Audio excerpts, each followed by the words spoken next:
Good morning, everybody. Welcome. Notice is hereby given that in local terms of Section 19 of the Local Government Municipal Systems Act 2000, that an ordinary council meeting will be held virtually on the 29th of May 2025 at 10 o'clock. Alderman Benson, could you open for us with prayer? Thank you. Yeah, good morning to everybody. Can we close our eyes and bow our heads? Lord, thank you for another day that you add to our lives, Lord. We don't deserve it, but you give it to us as a present, and we really appreciate it. And we ask you that another thing for going forward is to bless this meeting, Lord. Bless us as leaders, as servants, as officials, Lord, to give and share the things that is important to you, to our neighbors and to the people out there. Lord, we ask that you forgive our sins and that you be amongst us when we have this meeting, and to open our ears and our eyes, and also to open our minds to that we can really take part and contribute to the betterment of our communities out there and to ourselves also, Lord. And we ask that you will be with those who are sick, with our friends and our families, to be the healer, Lord, and to listen to our prayers and to hear our prayers. And we know that you will do that, what we ask of you, because you promised us that whatever we ask in your name, you will give us. And therefore, Lord, we ask those things, but also those that you know about and that we don't even mention. We also ask for your help there. We ask it in the name of the Father, Son, and the Holy Spirit. Amen. Thank you very much, Councillor. I'm going to move to just see if everybody's here. Councillor Alexander, are you present? Good morning, Speaker. Good morning, everyone. Yes, I'm present. Thank you very much. Councillor August? Speaker, good morning, everybody. I'm present, Speaker. Thank you. Councillor Benson, Alderman did open for us, so he's present. Honourable Mayor, are you present? Morning, Speaker. I'm here. Thank you very much. Councillor Dudley, are you present? Morning, Speaker. I am here. Thank you. Thank you very much. Councillor Foley? Good morning, Speaker. I'm present. Thank you very much. Councillor Gertenbach, are you present? Good morning, Speaker. We're present. Thank you very much. Councillor Canusa?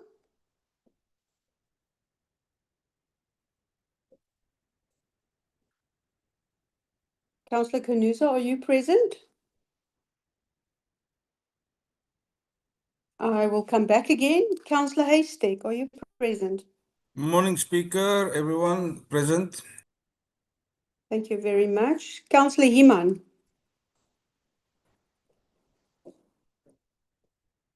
Councillor Heeman? I will return. Deputy Mayor Jantjies, are you present? Good morning, everyone. Honorable Speaker, I'm present. Thank you very much. Councillor Mbadano, are you present? Molo mphathi weSibheba ndikhona emhlanganweni ePatensi. Thank you, Councillor. Welcome. Councillor Mabuku, are you present? Good morning, Speaker. I'm present. Welcome. Councillor Murray, are you present?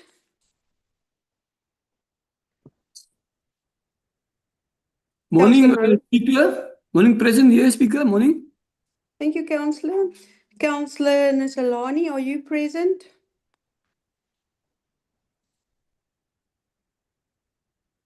Councillor Nisalani, are you present?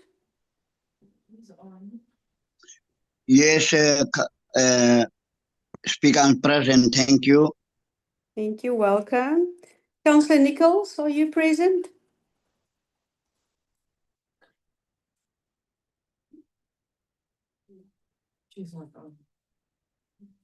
Councillor Nichols? I have a policy from Councillor Nikolsani. Councillor Tinwani, are you present?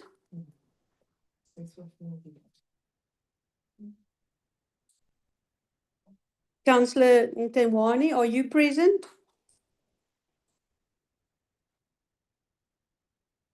I'm present, Speaker. Thank you. Thank you. Welcome. Councillor Nshota. Good morning, Speaker.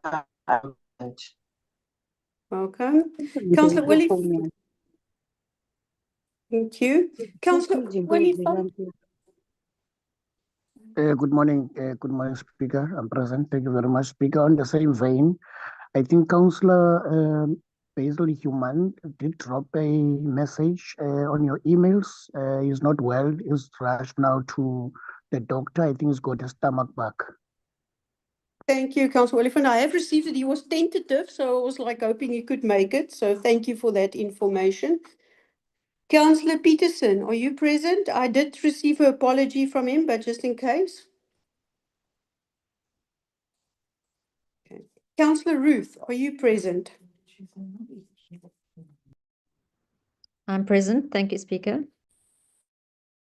Thank you, Councillor. Councillor Stearman, are you present? Good morning, Honorable Speaker and everyone. I'm present. Thank you. Thank you. Councillor Valji.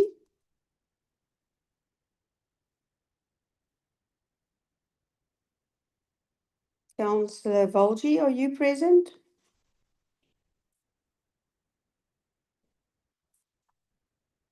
Okay, I'll come back. Councillor van der Linde, I have an apology. He's got Hemelvaart today. I received an apology from him. Councillor van Niekerk, are you present? I'm present, Chair. Thank you. Alderman Williams. Good morning, Speaker. I'm present.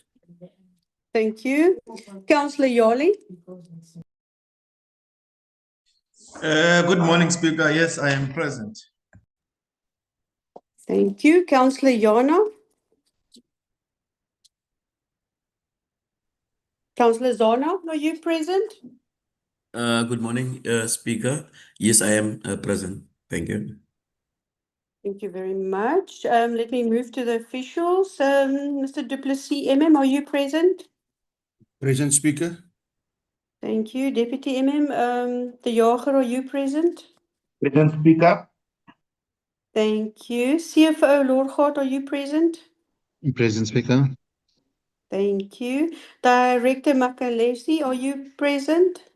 Present, Speaker. Thank you. Thank you. And Ms. Opperman is sitting with me. Director Ramakawela, are you present? Morning, Speaker. I'm present. Thank you. Mrs. Rousseau is sitting with me. Director De Kok, are you Morning, dear present? Speaker and everyone. I'm present. Thank you. Thank you very much. I've got an apology from Director Madat, but standing in is Mandla. Are you present?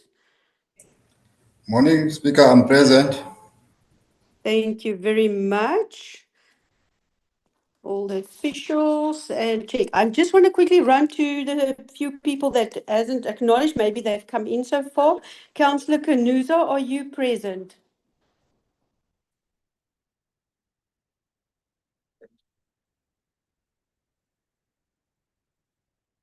Councillor Kanuza?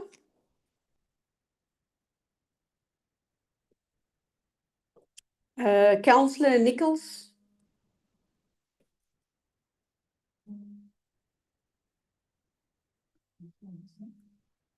Councillor Valji, are you present?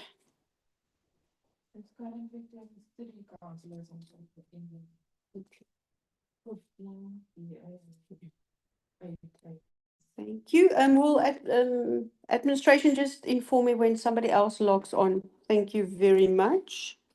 We don't have any presentations. Number 6, do we have any acknowledgements, condolences, and congratulations?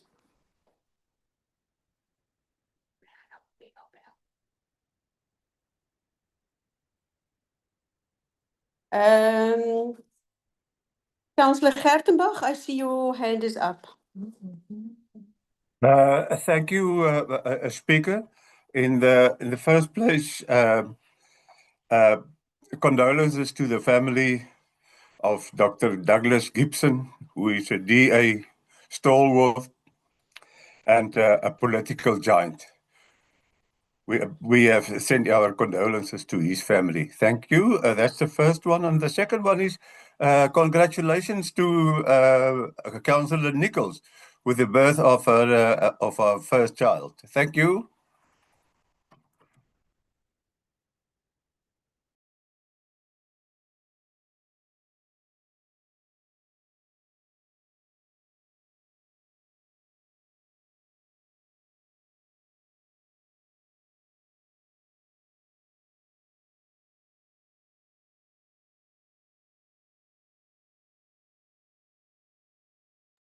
Thank you, Councillor Gertenbach. Councillor Zona, your hand is up. Thank you very much, Madam Speaker, and good morning once more to yourself and the meeting. Madam Speaker, I have a few. Please bear with me. But my first one, I think, is congratulatory messages to the Amajita team for winning the AFCON Cup or tournament, which was recently hosted in Egypt. They've done us proud as South Africa in terms of football. The second one, Speaker, is to acknowledge the outstanding performance by our athletes in the current Diamond League. I think Zimbabwe is doing a very good job in hoisting our flag. Speaker, I also want to perhaps go to congratulate the African National Congress on winning Ward 5 in Kokama last night. The elections were yesterday. We are quite grateful for that and also retaining that particular municipality.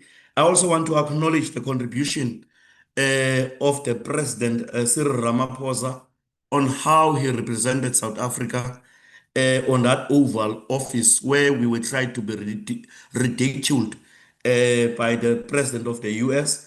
But South Africa is really a sovereign state, and we acknowledge the manner in which he dealt with the whole issue on representing us in that particular office.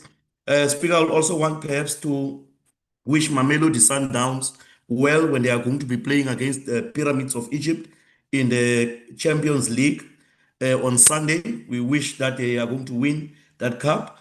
And then, Speaker, on a sad note, I'll want perhaps Speaker to send condolences to the family of Asemahle Makolo, who was brutally murdered, a 21-year-old from Jeffreys Bay, a journalism student who was brutally murdered in Durban earlier on this, I think last month. She went missing on the 27th of April, and unfortunately, she was found dead and brutally killed in Durban.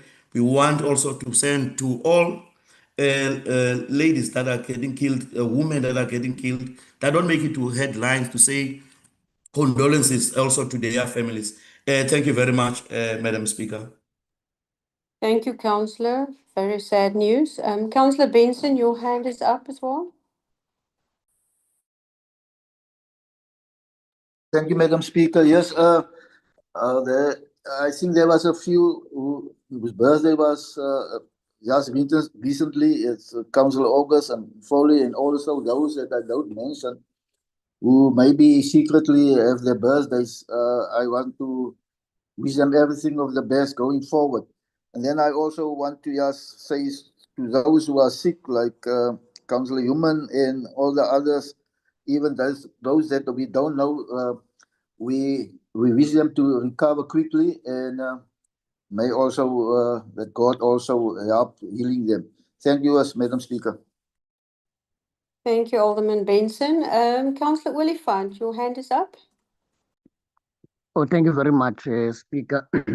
Speaker, firstly, I want to convey our deepest and heartfelt condolences to the struggle stalwart, Mama Gertrude Shope, who died at age 99.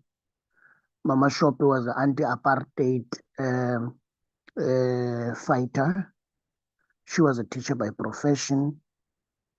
She resigned as a teacher because she refused to teach Bantu education. Mama Shope is one of the first leaders of the African National Congress Women's League as a president. We send condolences to the family of the Shope, hoping that they shall emulate the leadership abilities and capabilities left behind by their mother, grandmother, and the mother of the nation as well. Equally, Speaker, the chief whip of the progressive organization, the ANC, already reflected on the congratulatory notes for the ANC to instill its hegemony in Ward 5, Kukama. ANC was number 1, PA number 2, the DA there almost at the bottom of number 3. So the ANC continues to claim that ward, and it remains the choice of the people in Kukama. Thank you very much.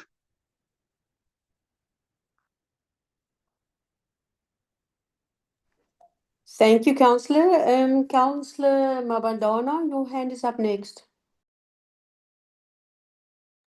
Thank you, Honorable Speaker, and good morning for all my leadership and the officials.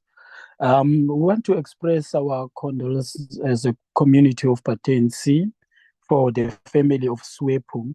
In this time of bereavement, we are also with them. Their dad was above 90 years, close to 100, who passed on and will be laid to rest this weekend. That's a family that comes from Kwacha, been with us for a number of years in our community. Secondly, let me also echo the sentiments of my other colleagues, where they said that the flag that is green and gold and black has been hoisted very high this morning in Kukama municipality for all the volunteers and also the dedicated officials that worked through day and night and dedicated their time in order to restore the dignity of the African National Congress. Bravo for the work well done. Chair, on the said one, we have seen this Twetwe matter only being a national event. However, we've got kids that have been brutally murdered in our local areas. I've got the family of the Mbondo, whose daughter was murdered at primary school, found dead, deceased. It's a cold case. Nothing has happened up to so far in terms of tracing the culprit.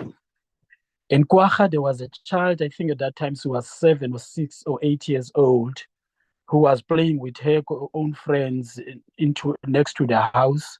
They saw somebody, the other two that were with the child, ran away. That child, the nickname is Pinok. She is a girl at Kwacha Primary School. She disappeared since 2010 or 9. Up to now, not even a single body of that child was found.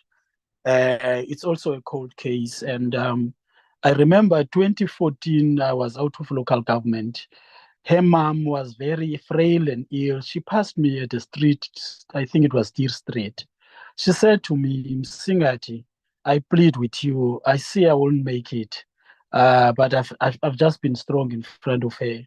She said, do me a favor. Whatever happens, please find the remains of my daughter. And I can confirm now officially that she passed on 2 years thereafter, after she spoke to me. And I made it a commitment that I will find Pinky, I will find this Pinok child. It's a matter of us working dedicatedly in this matter of girl children disappearing. It's just a thing that cannot be tolerated. Lastly, I just want to express my deepest fear. If we are flat-footed again, we're going to have serious problems. In Kerkut, I saw the front page of the Herald.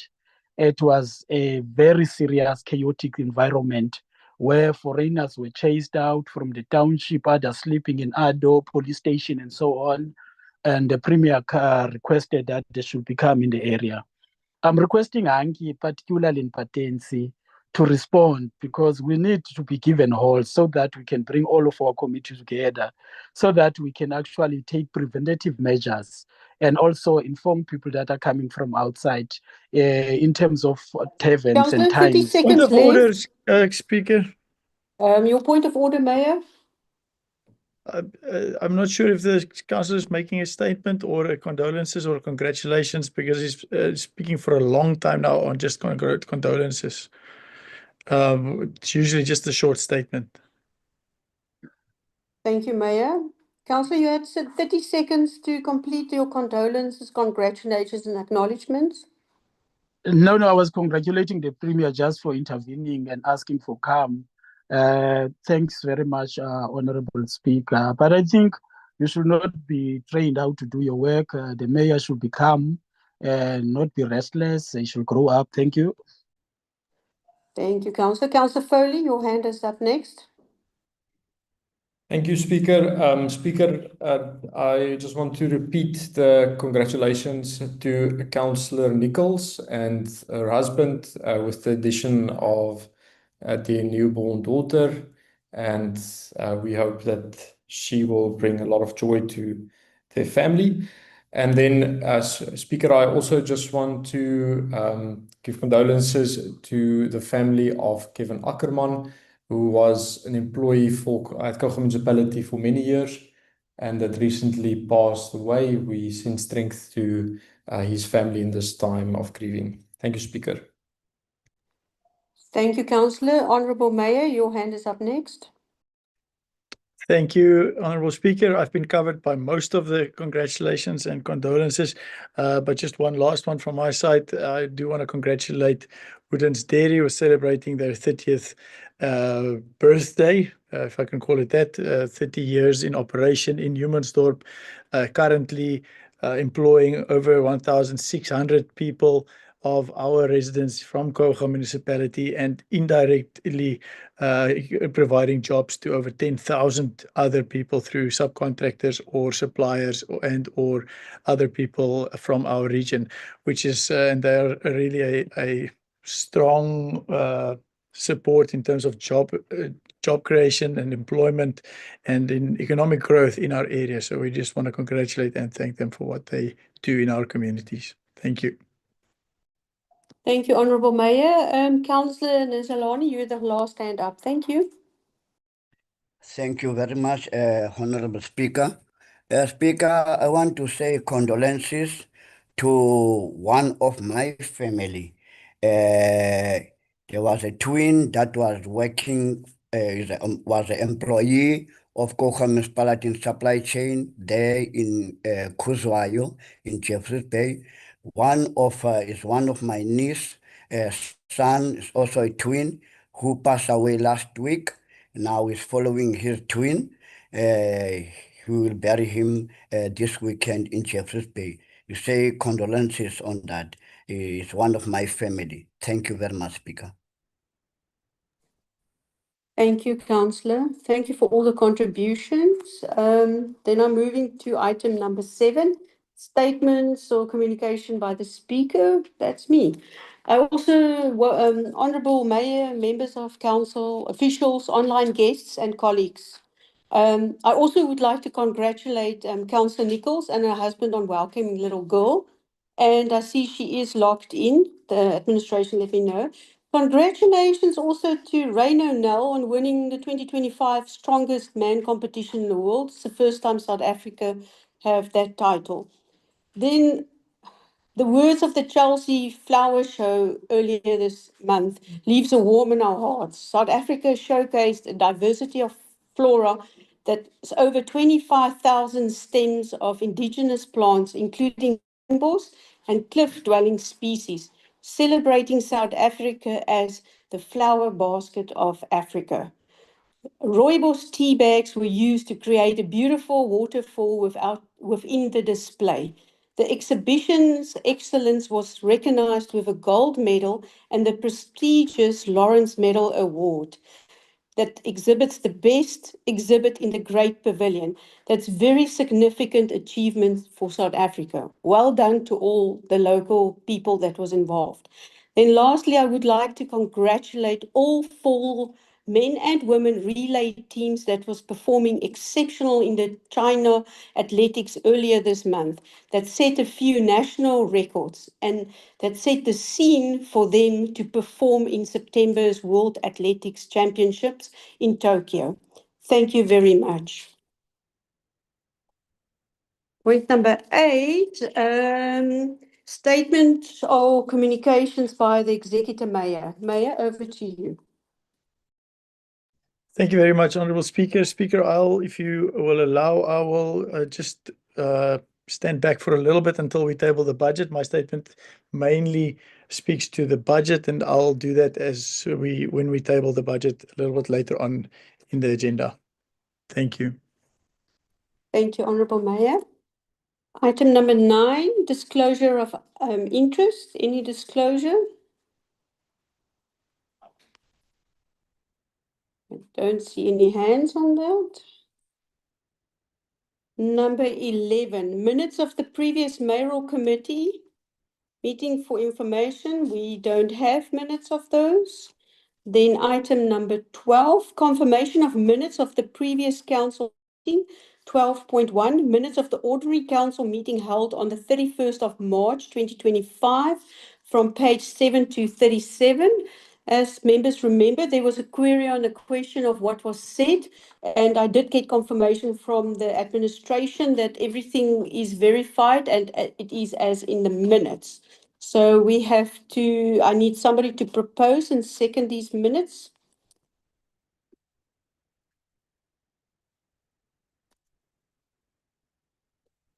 Councillor Gertenbach. I want to propose that we accept it. Thank you, Speaker. Thank you, Councillor. Councillor Roof. I will second the minutes. Thanks, Speaker. Thank you very much. Councillor Oliphant, did you wanted to add something? No, I just want to check, Speaker. You are saying you have checked with the administration that everything was in order and it was confirmed that everything was verified. Were you referring on the issue raised by the ANC insofar as the congratulatory remarks made by Councillor Kunuza insofar as the matriculants are concerned? Can I get clarity on that one? Were you referring on that one? Yes, Councillor. Yes, Councillor, I'm referring to that.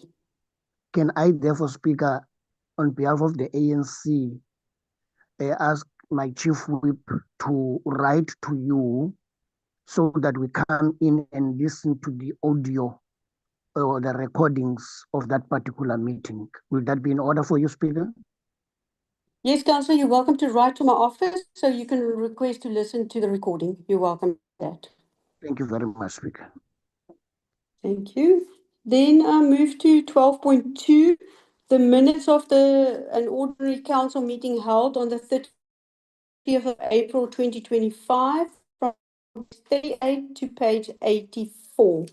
Any questions on this item? Anybody would like to propose these minutes?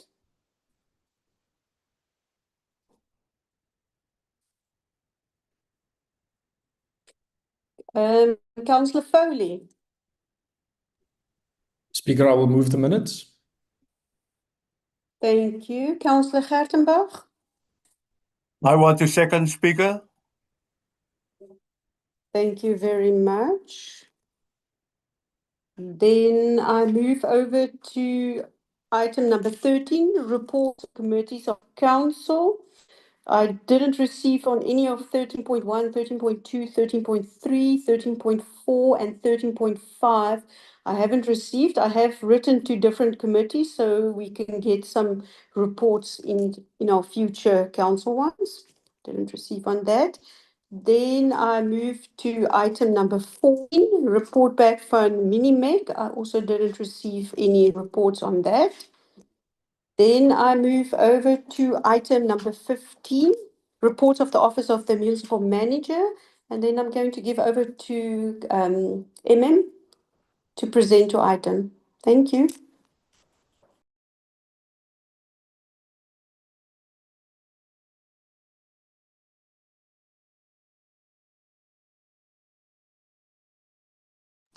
Cool. Before I give to MM, I would like to give to Councillor Gertenbach. He's my first speaker on the item. On MM1, Council Resolutions as at 30 April 2025. Thank you, Speaker. My first question is on page. My first question is that we ask the managers to please consolidate the format of the report, so that we can, sometimes it's very big and the next department is so small you can't really, if we can sort of use the same format for the different reports. And then on page 90, the powers of the MMCs, it's the portfolio councillors. It was approved or resolved in December 2021 that there must be delegation of powers to the different portfolios, and that is not done, and that is not acceptable. The same on page 90.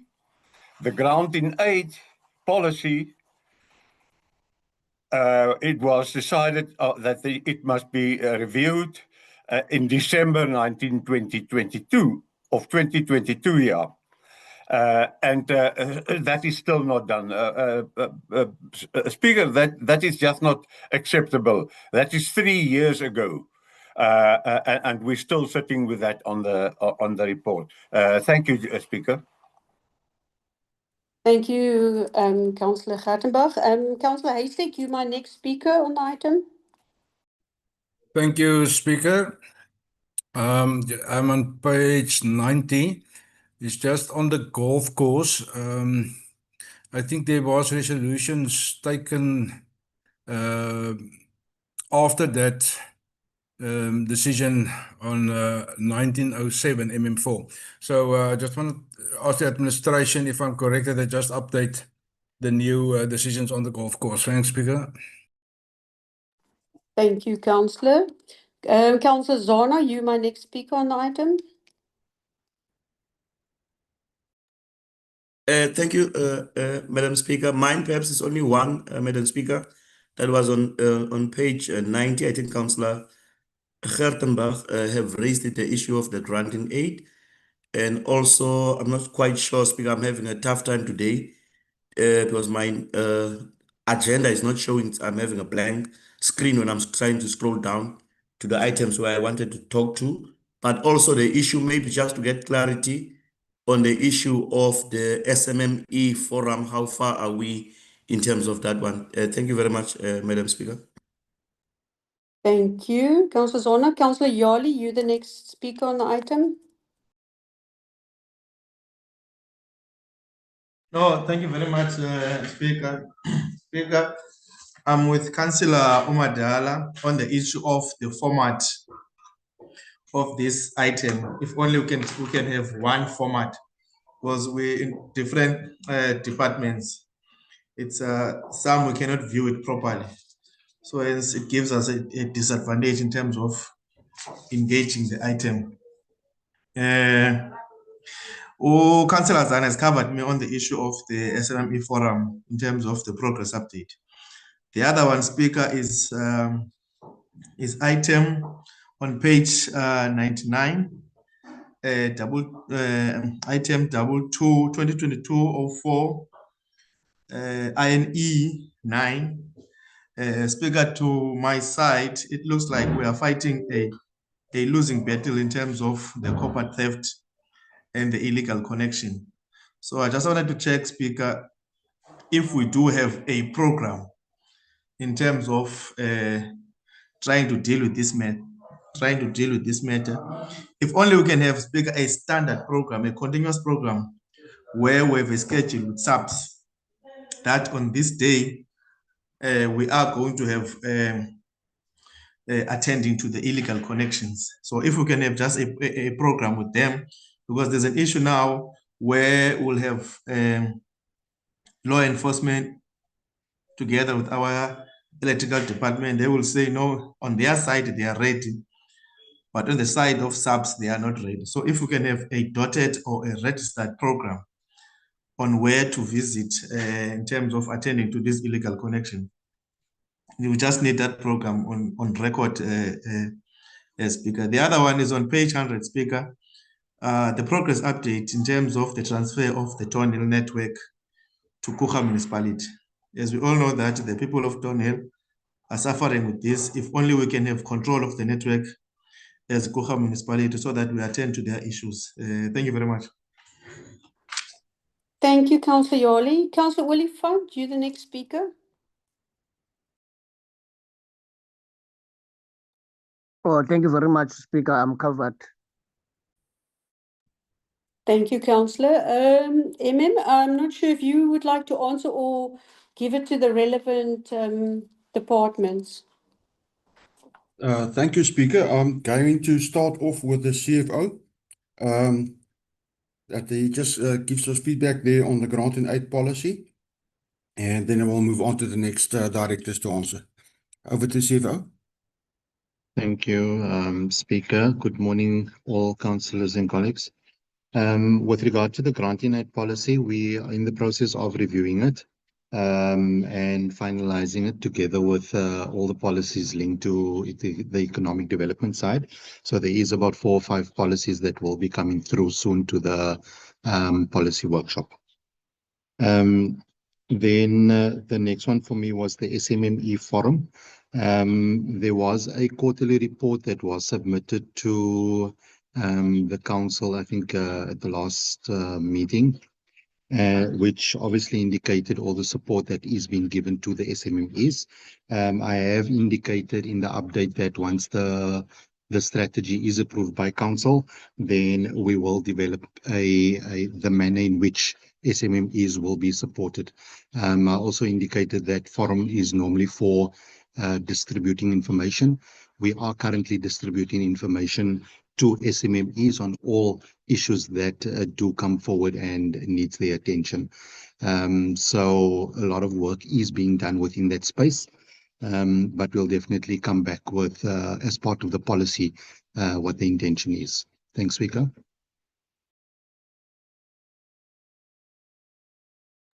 All right, thanks there for the CFO. Then I'm going to just give over to our Director Planning and Development, just to give feedback on the golf course issues, and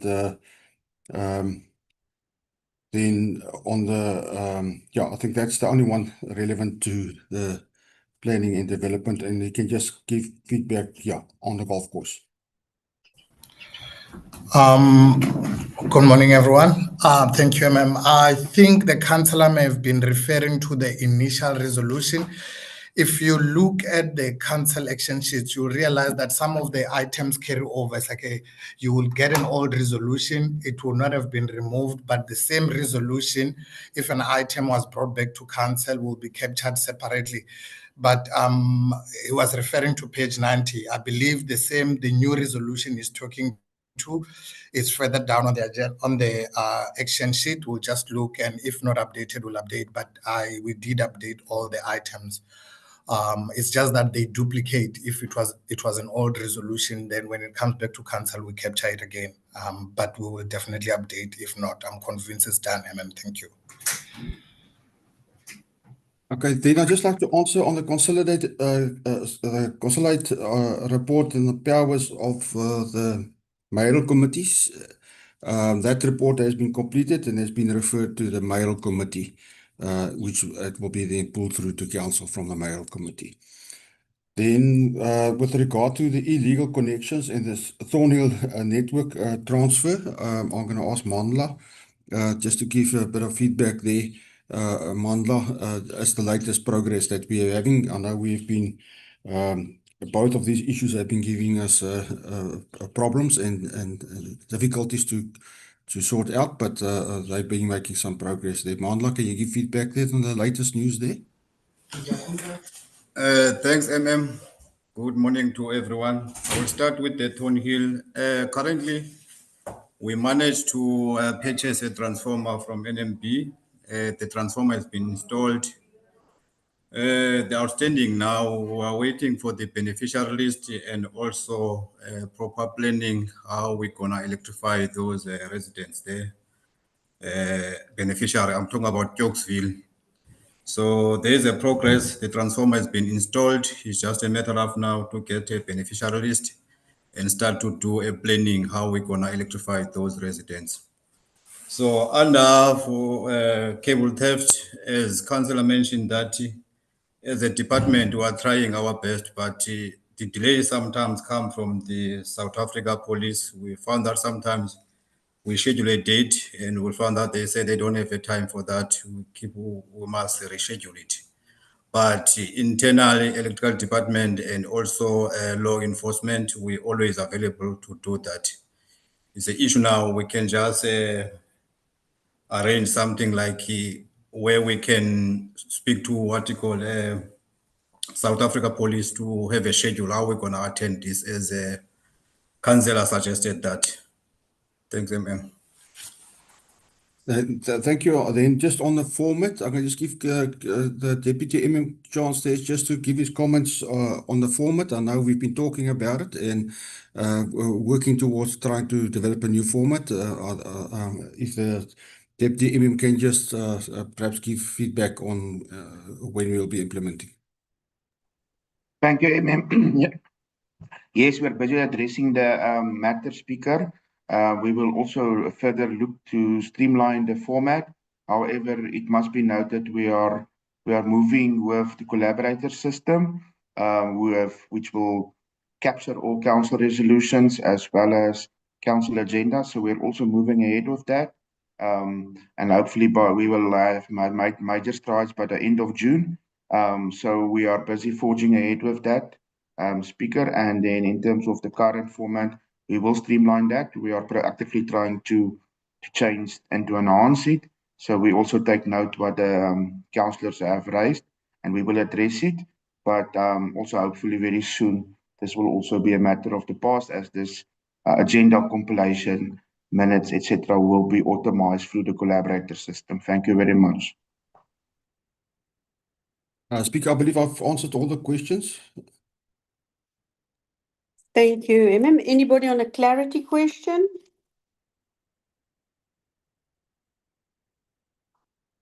Councillor Yali, your clarity question. No, thank you very much, Speaker. Speaker, it's just one.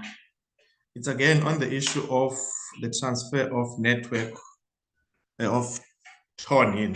So I just want to check. My point of clarity is on that. If Mr. Manja, Speaker, is indicating that they've installed a transformer and now they are waiting for the beneficiary list from Human Settlement. So does that assures us that the network has been transferred from Nelson Mandela Metro to Coca Municipality? That's my point of clarity, Speaker. Thank you very much. Thank you, Councillor. MM, I'm not sure if Mandla can answer that question or clarity for us. I'm going to give Mandla a chance to explain. Thanks, MM. There's two things there. The network is not transferred yet. We only ask NMB to give us a point of supply for Jokesville residents. The one I was referring to when I'm talking about the transformer is for Jokesville informal settlement. But the entire network is not transferred yet to Kocha. is still under progress, or under what you call progress, that one. The one I was referring to is just at Yorksville, where we want to electrify those informal settlements. I think it's all about 169. I was referring to that one when I was talking about the transformer, but the entire network is not transferred yet to Guga. Thank you, Mandla, for that clarity. Any other questions of clarity?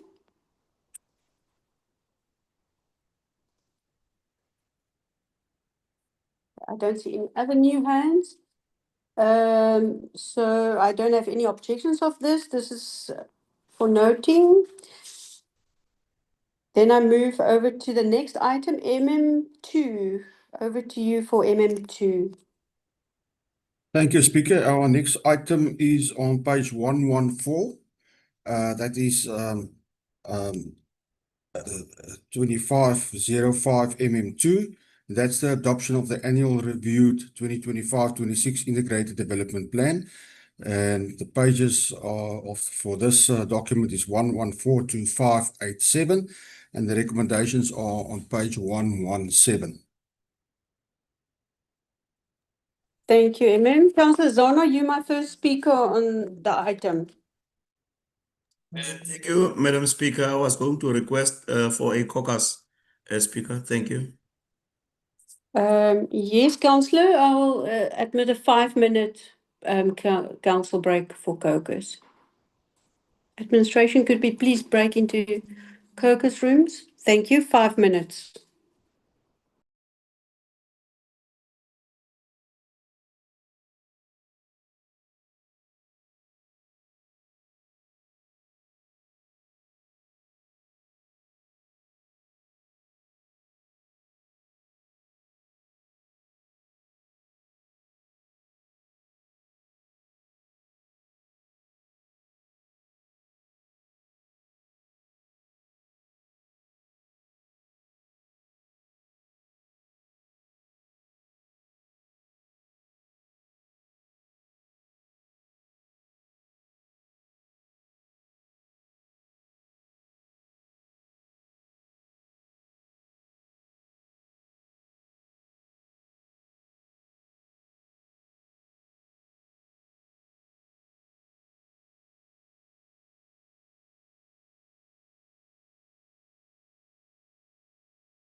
Welcome back, everybody. Councillor Zana, you my first speaker on the item. Thank you very much, Speaker. Speaker, perhaps mine on the item presented, I was going to say, Speaker, when we get to the time for voting on it, because I believe we are going to be voting for this one. I'm going to ask for a division of vote. But we must equally raise, Speakers, the African National Congress, our concern with this. I know that, for example, there was public participation that happened in terms of the IDP and the budget that was taken through our wards. And I know that some meetings, I'll make also a reflection that a meeting in my ward, for example, was not successful, of which it did not continue. And I know that there were plans that the meeting was going to be reconvened, but I'm worried that such did not happen. But I also want to perhaps go, Speaker, perhaps to page 127 on the remarks made by the Executive Mayor, Councillor Bowman, that he says there's 100 million, Speaker, that's available for the upgrade of informal settlements across perhaps Koga or to certain areas that have been identified. I would really welcome that, but perhaps that statement to me, it would have been good to state where that amount is coming from, so that the people of Koga, those that are benefiting, must know where that 100 million is coming from. I also want to applaud the work that was done in terms of page 141 on the Sarah Parkman District Development Model. I know that as Koga Municipality, in terms of that model, we've not really been participating fully. And I hope now that it's encapsulated in our own IDP, we are going to be really dealing with it and take it very serious that we cannot operate as an island, as the municipality, but we really need to work with other spheres of government within our space that we are finding ourselves in. But I think the last one that I want to raise, it's on page 160. I will not go to the ward plans and how it is going to be implemented in terms of the priorities, but I just want to ask, perhaps, I don't know who can answer me, in terms of the CDWs that is said to be deployed across Koga. And I know that there are certain ones that don't have CDWs. Is there any approach or engagement that has been undertaken by the institution administration in terms of engaging COGTA on having CDWs in other wards? Because I believe there's still work in other wards that CDWs can do. Then my very last one, Madam Speaker, before my time expires, is I just want to perhaps ask, when we identify a capital project as a priority in our locality, I'll say in Ward 13, for example, if we say we want to have a day hospital as a priority because we see the need here, whose baby is it to go and engage the department in terms of that one? Because these priorities are listed, but nothing is done to make sure that we implement such. So I just wanted to ask, in such projects, whose baby is it? Or is it just nice to have as a report? Because this will backfire when we go back to our communities. And if the priority, there's nothing that is done in terms of that one. Thank you very much, Speaker.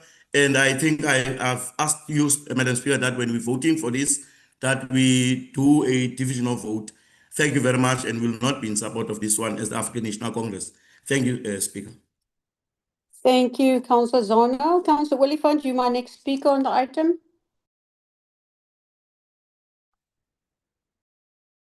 Thank you very much, Speaker. And I wanted to concur with Councillor Zana. And equally, I have the very same challenge like him. Pages are showing blank on some aspects of the agenda, and which has entirely disadvantaged me to make a meaningful reference. But Speaker, somewhere on the agenda not yesterday, Tuesday when I tried to open it, I came to a page which I did not make notes on, where there is part of indigent where we must appreciate Koga making actually a top up on the 6 kilowatts of water, which then is coming to an equivalent of 9, the top up of 3 kilowatts. But equally, Speaker, I want to make a reflection as to a question of clarity as to why is Koga not doing the same insofar as electricity is concerned, as government is giving 50 kilowatts free electricity. Why is Koga not applying that consistency and top up with another 50 kilowatts so that it equals to 100 kilowatts free electricity? And lastly, Speaker, the issue of the actual bracket. That bracket currently is determined on the basis of people receiving social grant combined. Now, is there any possibility that we can actually come with a policy to increase that income bracket? Those are the clarities I wanted to raise. Unfortunately, as I'm saying, I could not make notes because when I revisited the agenda, I could not actually get content on pages, as pages were blank. Thank you very much, Speaker. Thank you, Councillor. Councillor Yali, you next speaker on this item. Thank you very much, Speaker. Speaker, also let me confirm that a process of public participation in terms of this item did take place in Ward 14, and it was very successful on the basis of that the community was fully participating in terms of engaging. As it was reported that one of the projects, which is the electrification of Ebumnyameni, which is the 200 houses of the third phase of electrification of Ebumnyameni through a funding of INEP. And the other one, Speaker, that of the upgrading of the substation of Ocean View to increase the network capacity. That is also funded by a human settlement through the program of upgrading the informal areas. And also that Ward 14 has 2 settlements out of 9 that were budgeted for by human settlement in terms of the upgrading of the informal areas, which is Northern Rand and Ebumnyameni. So Ward 14 did benefit in that program of human settlement from the provincial government. But Speaker, what we can raise as the ANC is that the issue of IDP, this item of IDP tends to be just a formality. 1 minute left, Councillor Yali. Speak in some areas, in fact, in most of our areas, it tends to be a formality. It's just by the way, just to pass the program. But in terms of doing the actual services, most of our communities, disadvantaged communities, are not being serviced by the municipality. We only benefit when there is an intervention from the provincial government through human settlement or the INEP programs. So we feel like, hence, Speaker, we feel like there is, in our side, we are not supporting this item. And the last one, Speaker, is that the municipality does not have a program in terms of monitoring the work of the CDWs. We do have registers of ward committee meetings, but the question is the Office of the Speaker monitoring that the CDWs, do they attend the ward committee meeting so that they give the report? So we cannot have just CDWs for the sake of just having CDWs, but there is no work on the ground and there is no report coming to the ward committees. Thank you very much. Thank you, Councillor. Honourable Mayor, you're the next speaker on the item. Thank you very much, Speaker. I just wanted to make one correction in Councillor Oliphant's statement. The 9 kiloliters, and I will gladly top up the electricity as well if we had the funding. We just don't have the funding to top that up. It's not a new thing, however. We have topped up and we have been given the poorest of the poor 9 kiloliters of water for the last probably 6-7 years. So it's not a new thing. It's been like this because we have been in a caring municipality for a long time already. Thank you. Thank you, Honourable Mayor. Alderman Williams, you're the next speaker on the item. Thank you very much, Speaker. Yes, I need to raise certain concerns about the quality of the IDP. And it would appear that recommendations and amendments that have already been made have not been updated. And I'll refer you to several items or issues within the report. On page 193, there's a table there that could be updated.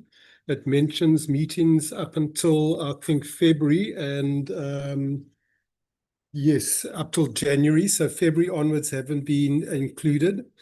Madam Speaker, in the council meeting in March when the draft IDP was tabled, I mentioned, and it's captured in the minutes in this document on page 21, that the honours policy was missing and that could potentially indicate that other policies are missing.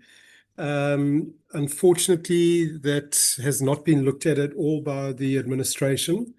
If I take you to page 254, the document speaks of raccoons and coyotes, yet none of our policies, environmental policies or otherwise, or coastal management policies speak about these animals.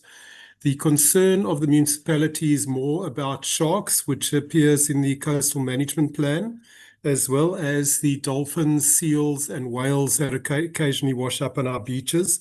Yet the IDP doesn't speak about this at all, and it goes on about coyotes and raccoons for some reason. Then on page 279, the camera rollout, that budget doesn't make sense.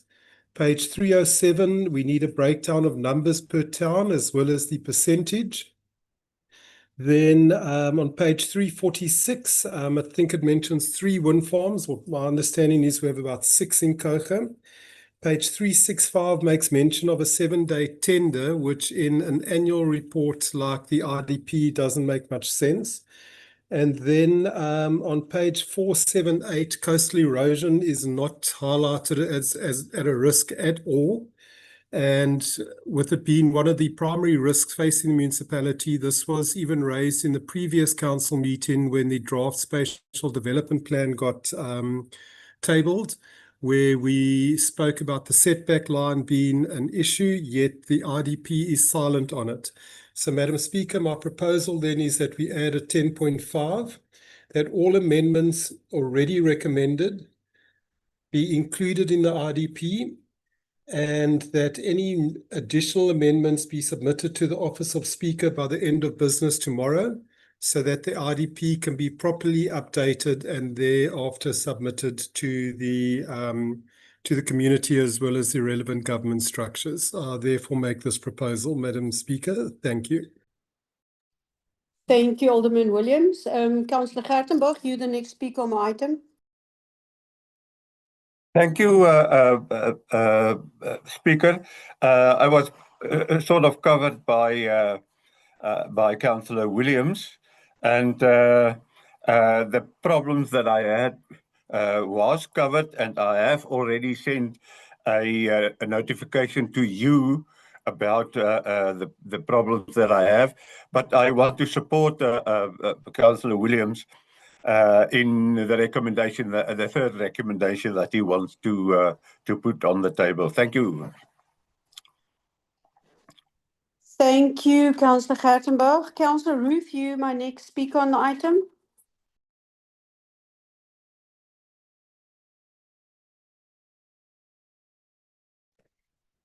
I'm covered by the previous speaker. Thank you, Speaker. Thank you. Councillor Stierman, you my next speaker.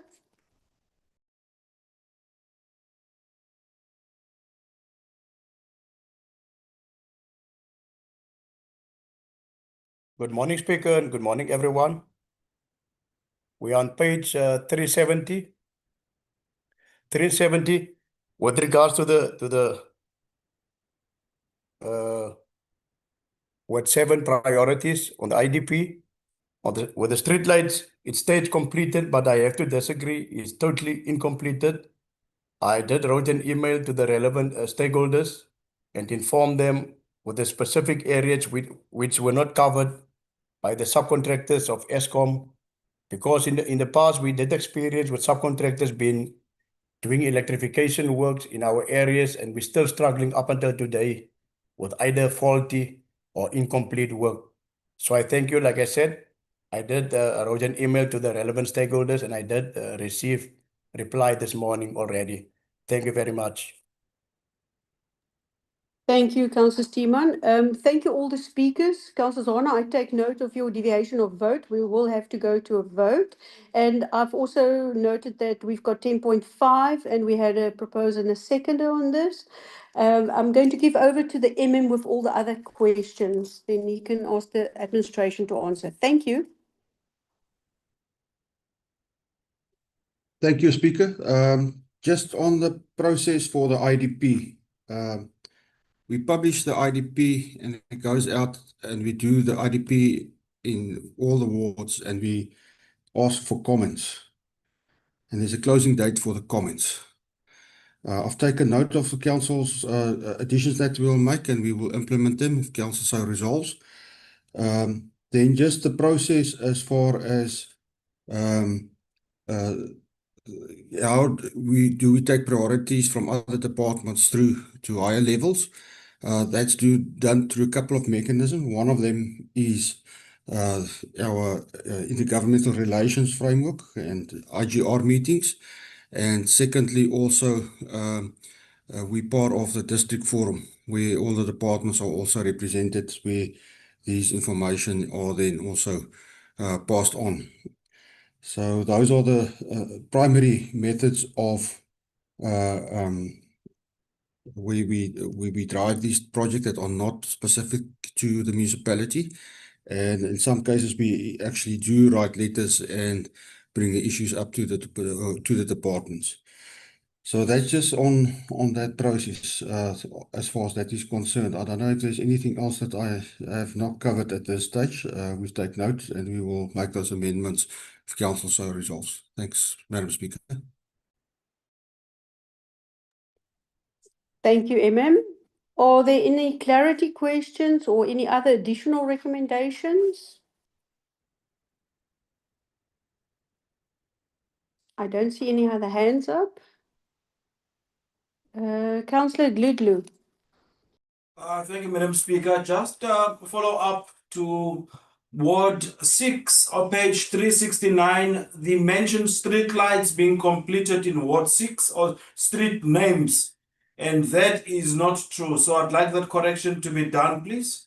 Street names are not completed. Thank you, Madam Speaker. Thank you, councillors. So I don't have any other amended recommendations. Then I'm going to go over to division of vote. And the process I'm going to follow is like roll call. So I'll call your name and then you either indicate in favor or not in favor. And administration, will you sit next to me and just record? Thank you. Councillor Alexander, are you in favor of the item with the amendments? Or not in favor?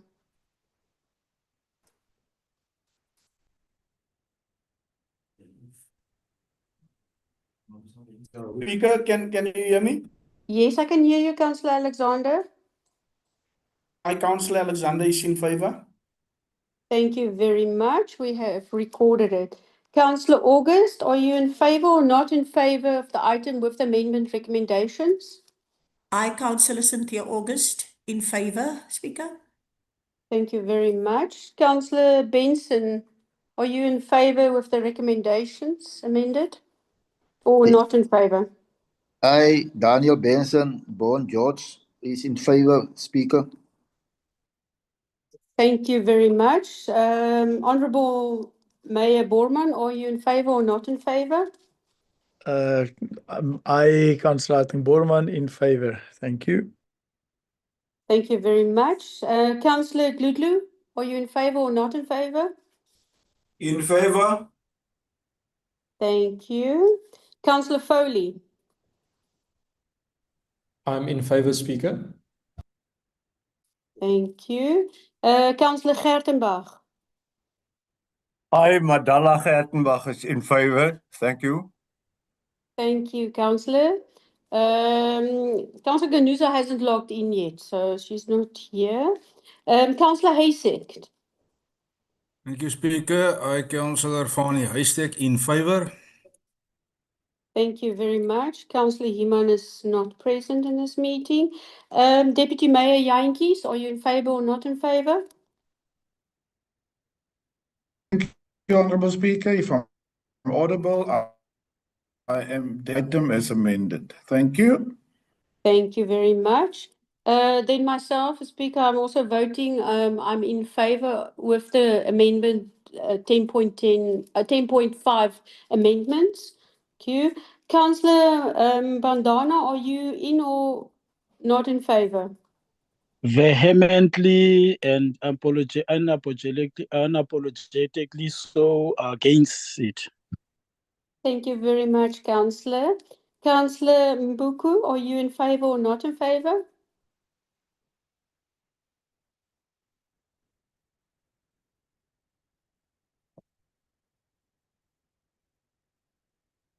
Councillor Mbuku, can you hear us? Are you in favor or not in favor?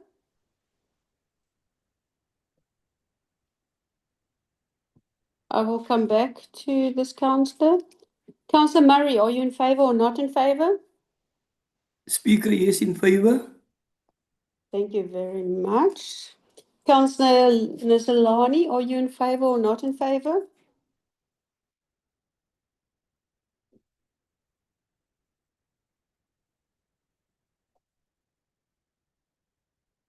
Councillor Nilazani, are you in favor or not in favor? Are you speaking to me, Speaker? Yes, it seems like we're breaking up a bit. Are you in favor or not in favor, Councillor Nisolani? Not in favor, Speaker. Thank you very much. Thank you. Councillor Nichols? I, Councillor Melanie Nichols, is in favor, Speaker. Thank you. Thank you. Kilazani is not present in this meeting. Councillor Ntenwane, are you in favor or not in favor? Not in favor, Speaker. Thank you. Thank you very much. Councillor Nshota, are you in favor or not in favor?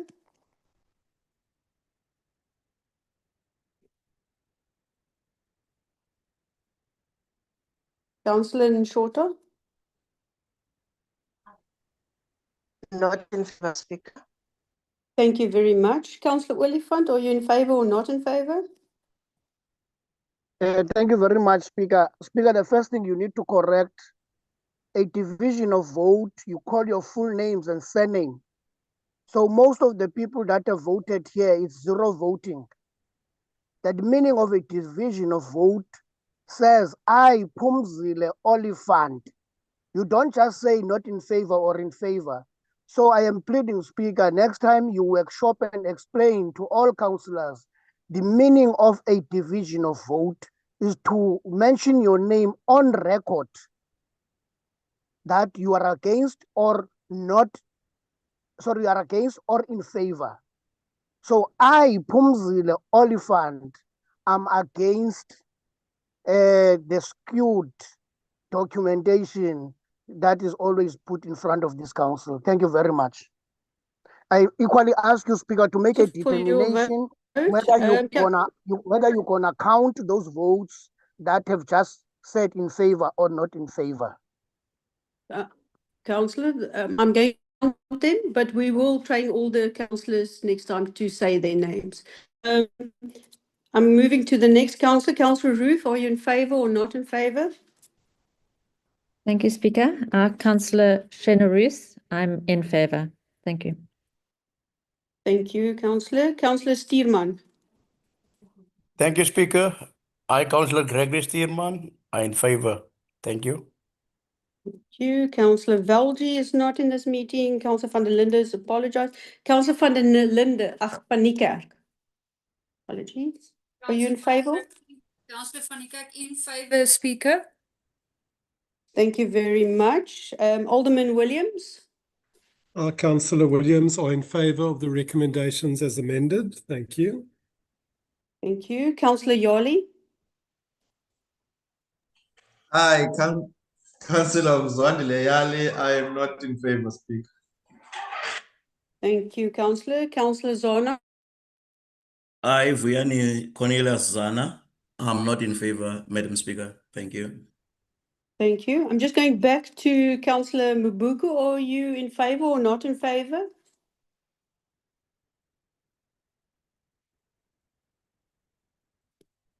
Councillor Mabuku, are you still online? I can see he's online, but I would like to just hear from. Otherwise, I have to mark absent or abstain.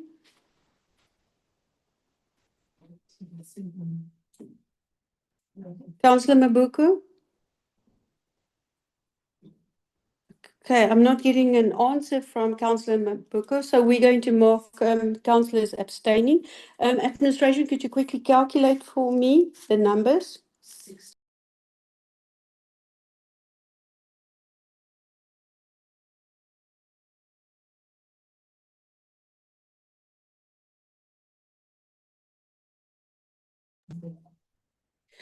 Okay, the administration has given me 16 in favor, 7 not in favor, and 1 abstain. Thank you. Can the administration just record that? So this item carries with amendments.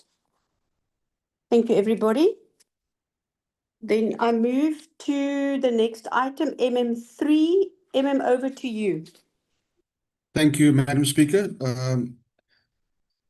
MM3 2505 MM3 Kougameiro Cup 2025 appears on page 588 until 590, and the recommendations there are on page 589. Thank you, MM. My first speaker is Mayor Boorman. Thank you very much, Honourable Speaker. Speaker, this Mayoral Cup was again really fruitful from a few points of views. We've had a few thousand participants in 16 sporting codes, which was a tremendous tremendous buy-in from our public. This is an event that obviously was started by my predecessor, Horatio Hendricks, and I think has grown from strength to strength. And the plans for the future is that this event would be a freestanding event, which will be able to stand its own legs without budget needed from council. At this stage, it's not there yet. However, we have spoken to numerous sponsors that are coming on board for next year's event, and we're hoping to if not fully funded, that the majority of the funds will come from sponsors that is coming on board. So I'm really proud of the work that the team has done, and want to thank Alvina Felix and Carl Minnar in just really driving an event that was extremely well participated in from our community. And I think there's still a lot to grow and a lot of growth that's possible, and I'm really thankful for the work that they were doing and look forward to the new year. Thank you very much. Thank you, Honourable Mayor. Councillor Oliphant, you're the next speaker on the item.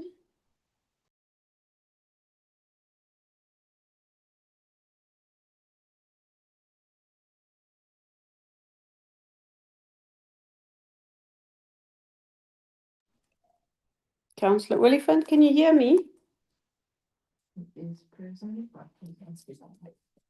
I'm going to move to the next speaker until Councillor Oliphant can get his mic on off again. Councillor Zana, are you the next speaker? Madam Speaker, thank you very much. I think the executive mayor have spoken to something that I was going to propose in terms of making this tournament, the Mayor Cup, a self-sustainable tournament that will not really depend on the municipality to put money into it. But I'm grateful for the comments made in terms of that. I will also want to propose, Madam Speaker, perhaps. I know that it's a long tournament. It's been years that it's been coming, this tournament, but perhaps to propose, because sometimes we, as ward councillors, we don't even know that there was a tournament, a Mayor's Cup that has taken place, etc.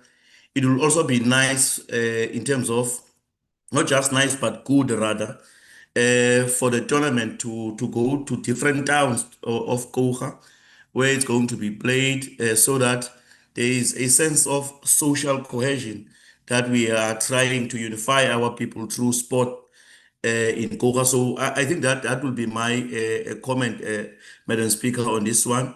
And also perhaps because I think there is another report coming in terms of what I'm reading in terms of the recommendations. A close-out report, because I was not quite clear, is that there'll be a close-out report that's going to be submitted to us in the next council in terms of 10.3. I just wanted clarity in terms of that one, because I thought this is it, but maybe there's a breakdown that we are going to be given, how the different sporting codes have used the money, etc. I'm not sure, but maybe somebody just to give me a clarity in terms of that recommendation of 10.3 of this item, Speaker. Thank you very much. Thank you, Councillor Zona. Honourable Mayor. Yes, thank you. Sorry, thank you, Speaker. That I meant to clarify that as well. Yes, a full report on every single sporting code and breakdown of how many attended, how many participants there were, where and who won each of the sporting codes, and all of that. The full report will come to council soon, and so that breakdown, as per Councillor Zana's request, is on its way. Yes, I meant to say that in my opening address. Thank you. Thank you, Mayor, for that clarity. Councillor Yali, you're the next speaker on the item. No, thank you very much, Speaker. Speaker, I think we need to register this point. You just deviated from the rules yourselves. You cannot give the mayor to respond or clarify. You should have waited for all the other speakers to conclude. Now you're giving in the mayor to clarify the point of Councillor Zana, and then again you're giving it to me now. So please, I think you need to correct that one, Speaker, in moving forward. The point I want to raise, Speaker, is that one, let me welcome the report as further emphasized by Councillor Borman. But I've got just one question, Speaker, is I see there's nothing in terms of golf. Does that mean that there was never a program or a budget for the golf with their activities around the golf? Yeah, I just wanted to check that one. And the other one, Speaker, yes, in advantage areas, the elderly are benefiting through this Mayor's Cup through bowling. But I wish the team from the office of the mayor to also check how can our elderly people in our areas can benefit in this Mayoral Cup, because honestly, we do have elderly people that are participating in different sports codes, not only in bowling in our areas. It's just that they need to check or engage ward committees in terms of the activities of elderly people in our areas, so that in the next Mayoral Cup, they also find expression in terms of participation. Thank you very much. Thank you, Councillor. Honourable Mayor, I'm sure you can bring some clarity on the golf. Yes, thank you, Speaker. The only reason why I'm speaking, answering on this is because it's my event, and I was involved in it, so I've got all of the answers. So thank you for allowing. The reason for the golf is because we've already had sponsors. We had tremendous sponsors that helped us with the golf, so that both as far as prize money is concerned, as far as participation is concerned, as far as the actual golf course is concerned, and so forth, it was a fully sponsored leg or code within the larger Mayoral Cup.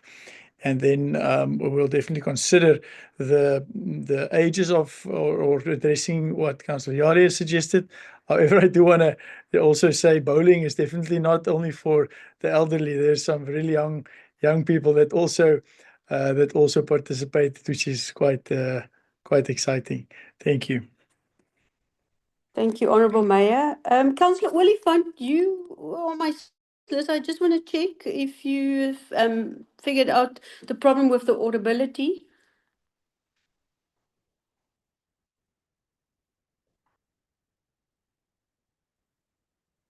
Councillor Oliphant, I'm going to move on. Are there anybody else that's got any other clarity questions? Do I have any objections on this?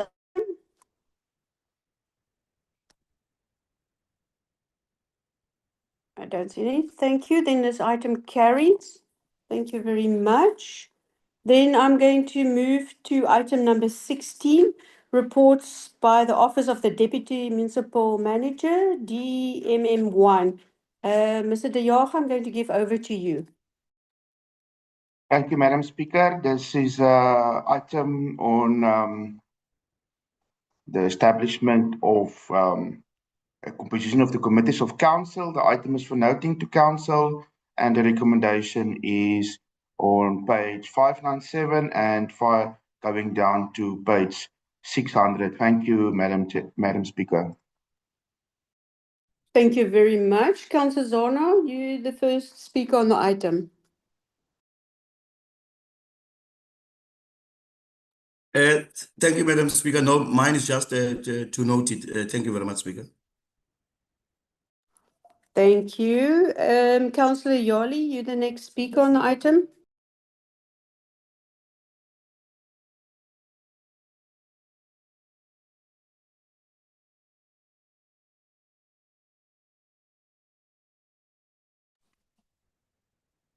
Councillor Yali, are you? No, thank you very much, Speaker. Speaker, sorry, I am covered, Speaker. Thank you. Councillor Oliphant, do you speak on this item? Councillor Oliphant?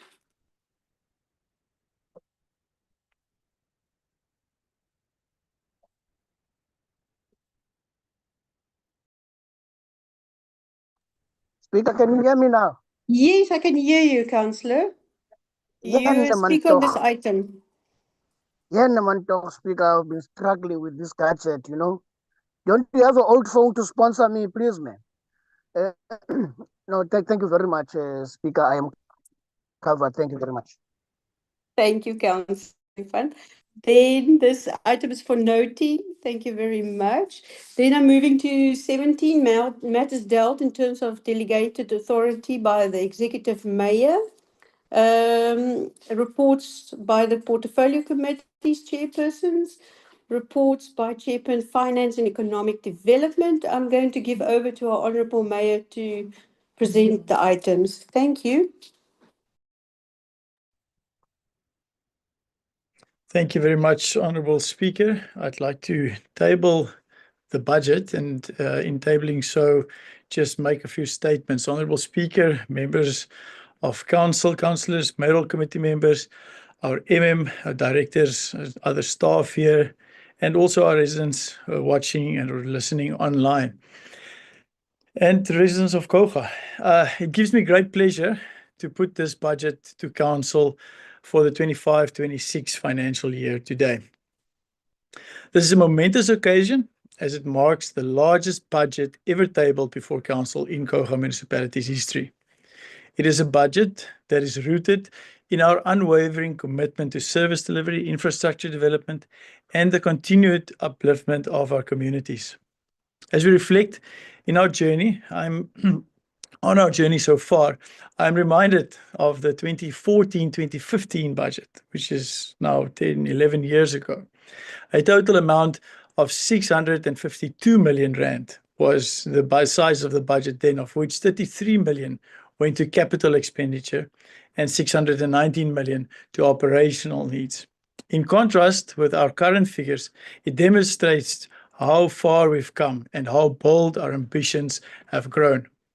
The total budget for the 2025-2026 financial year amounts to 1.8 billion rand, comprising 265 million for capital expenditure and 1.58 billion for operational expenditure. Speaker, this budget is a declaration of intent. It is a roadmap to a future where our communities are stronger, our infrastructure more resilient, and our services more responsive. Speaker, let me address a few of the highlights from our budget. As far as tariff adjustments for 25-26 financial year is concerned, to balance our affordability and the sustainability, the following moderate tariff increases will apply. As far as property rates are concerned, 6%, water 6.9%, sanitation 6.9%, refuse removal 6.5%, environmental management fee 6.5%, electricity 12.7%. Despite national cost pressures, we have kept tariff increases as low and reasonable as possible. If you compare this to other municipalities that we are compared with often, if you look at the Mossel Bay municipality, Drakensberg municipality, it is all, in all of these tariffs, we have lower increases than they have. We acknowledge the role that residents have played also in petitioning for a lower electricity increase. Your voices were heard together with residents from obviously all over the country. This final adjustment is below the original proposal from NERSA. Likewise, our water tariffs remain directly tied to the increases imposed by the Nelson Mandela Bay Metro, where we get a majority of our water from. While the needs from the IDP far exceeds the size of our budget, this is a budget that works for the people.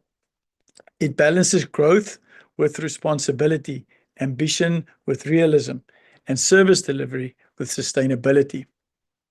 As far as renewable energy and electricity resilience is concerned, a total budget of 25 million has been allocated toward battery storage infrastructure to support our small-scale embedded generation project. I will give very exciting news on this project very soon as we are embarking on something very special and unique and a first for Coega municipality. This flagship initiative aims to reduce Coega's reliance on Eskom. It aims to stabilize local electricity supply for households and industry. It integrates renewable energy into our municipal grid and improve energy security during load shedding and peak hour demands. This investment places Coega at the forefront of energy innovation in the province and affirms our commitment to building a sustainable, future-ready municipality. Over 20 million rand has been allocated toward the next 2 financial years for further rollout of this project. Further projects include 4.7 million rand for the 1,250 Ocean View electrification project and over 6 million for the installation of high mast lights across informal settlements in our communities. This administration has listened to the heartfelt pleas of the residents of Seavista as well. For far too long, they have endured life without electricity, a basic service that every community deserves. This neglect does not only hinder development, but has also tragically cost lives.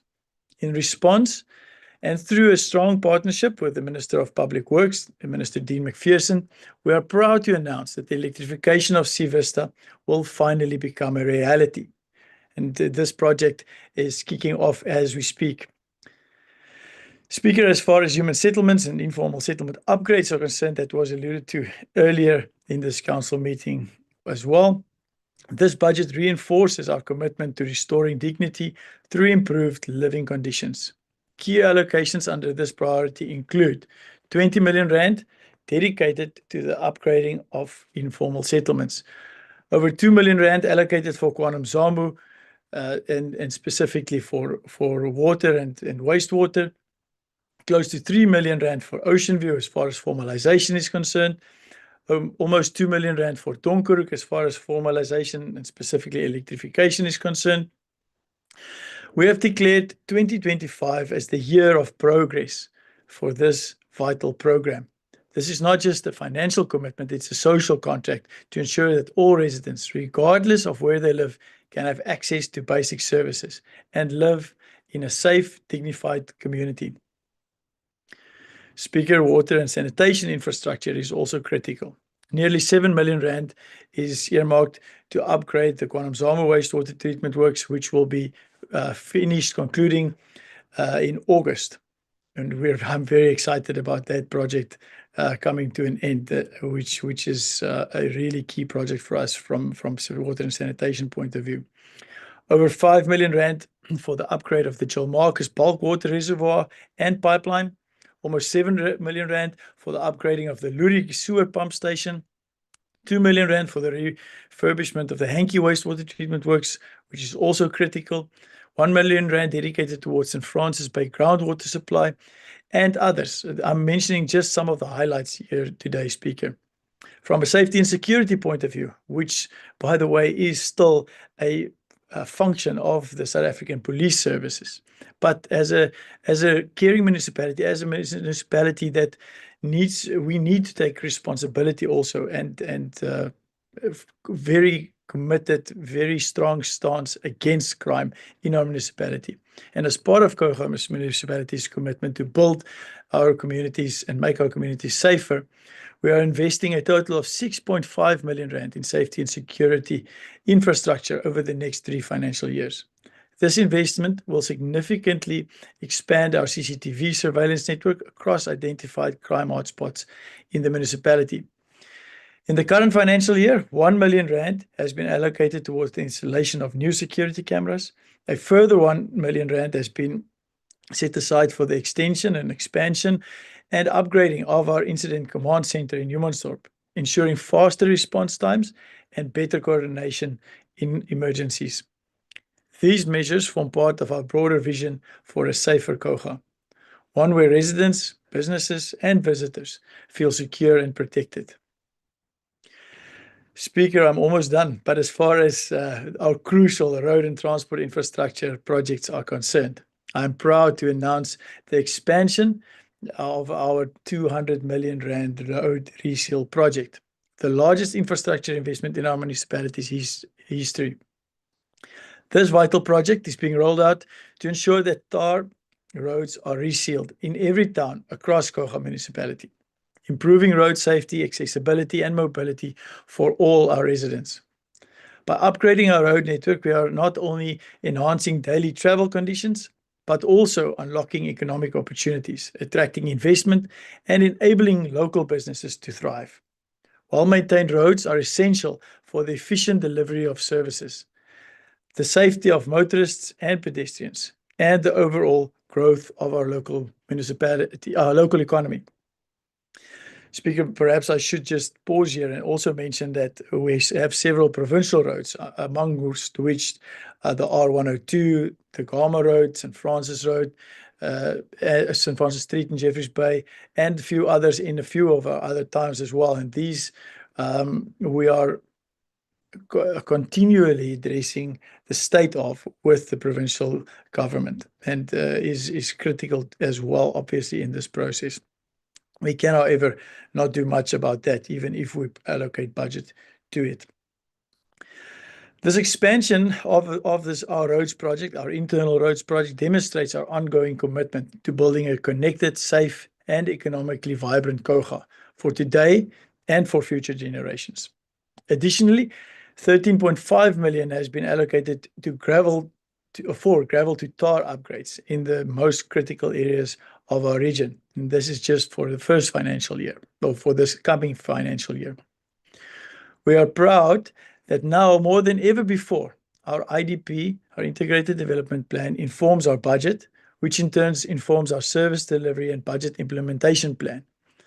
This alignment ensures that the priorities and needs of our communities are not just acknowledged, but actively addressed through implementation.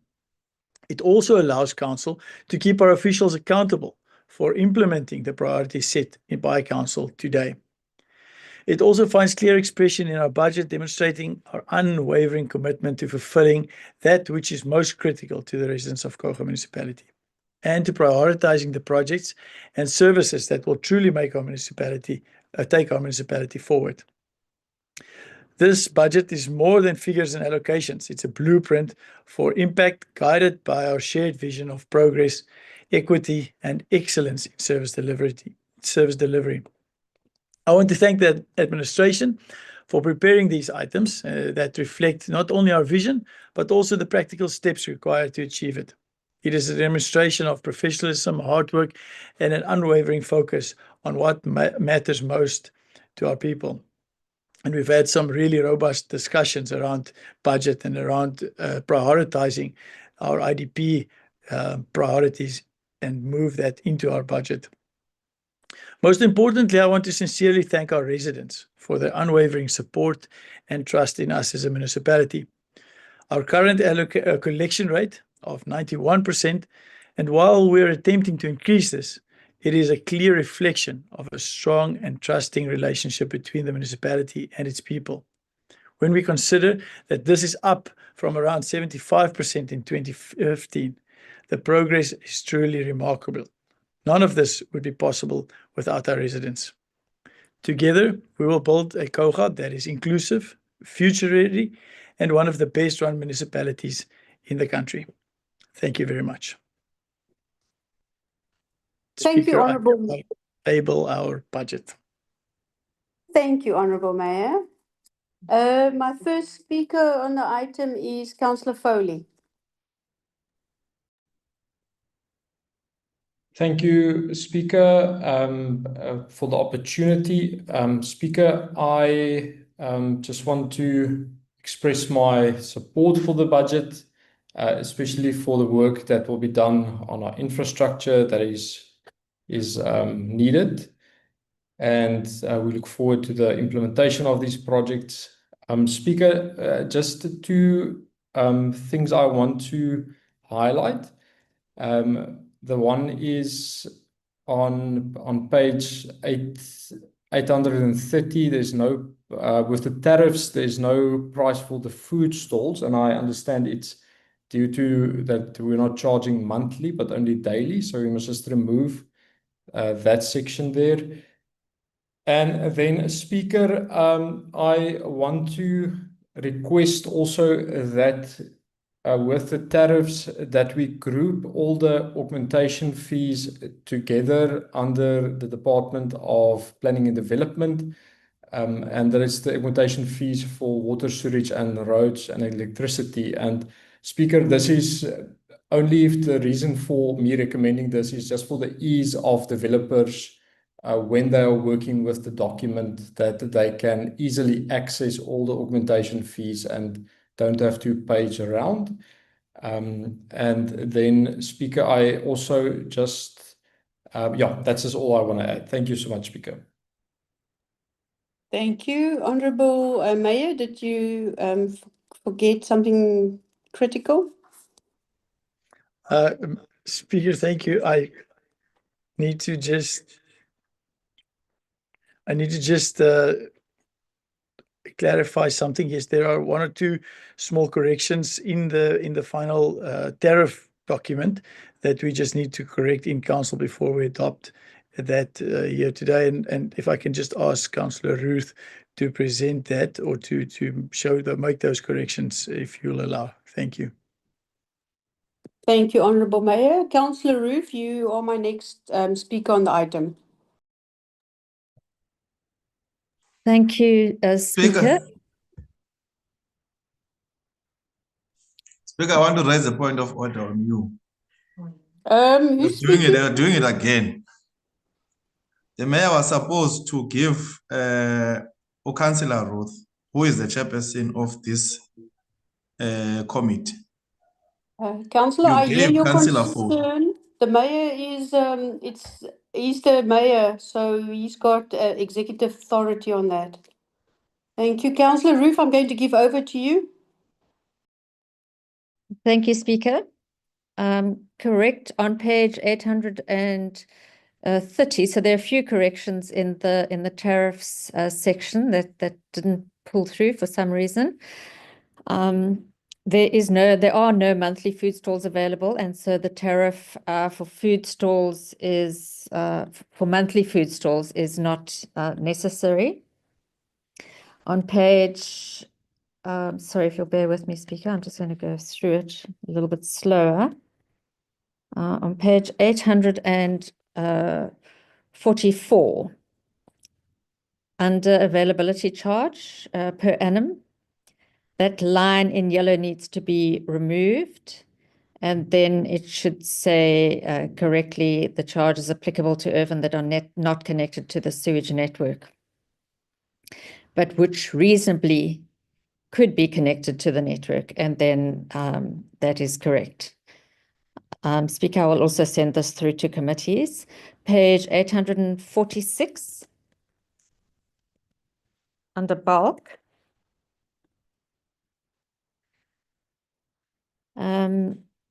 It speaks about private developments. It should say this rebate will be determined in the SLA determined by council by development. So it refers to the rebate above, and then it should include the rebate will be determined in the SLA and determined by council per development. Further down on page 846, that yellow should be replaced with a charge levied for the cost of wastewater treatment. The cost is based on the percentage of your water consumption, which is directly linked to the respective industry norms. Speaker, under the costs there, it should reflect rand per kiloliter under 25-26 total, excluding and then VAT and then including VAT, rands per kiloliter.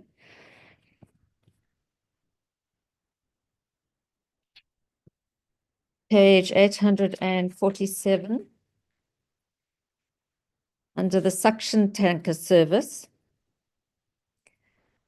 it should say, as the definition, I think you can only see the word month there. It should say applicable to improved properties not served by waterborne sewage, irrespective if the service is utilized. The rate will include one load or part thereof per month for all consumers who pay the basic charge. Any additional suction service will be charged as per the tanker removal tariffs. And then further down below that, under tanker removals, the definition should be replaced by applicable to improved properties not served by waterborne sewage where no basic charge is applicable. Also applicable to consumers who pay a basic charge and require additional suction services during the month. That will be the definition. Under emergency suction call out, that should be showing in red or pink to some people. Those tariffs need to be excluded, removed completely, that line, and there should be a spillage fee, a penalty fee for spillage, charged at 1,000 rand to replace 501, 150 rand to replace the VAT, and then a total of 1,150. That's under tanker removals. Also on page 848, Speaker. I can just get to it.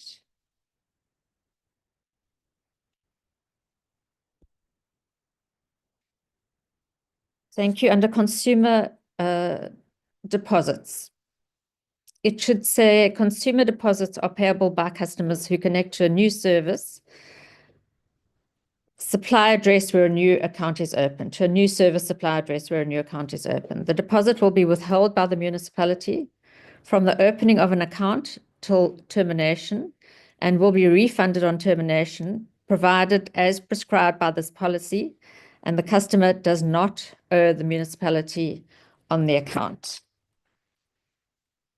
So that's for the tariff, Speaker.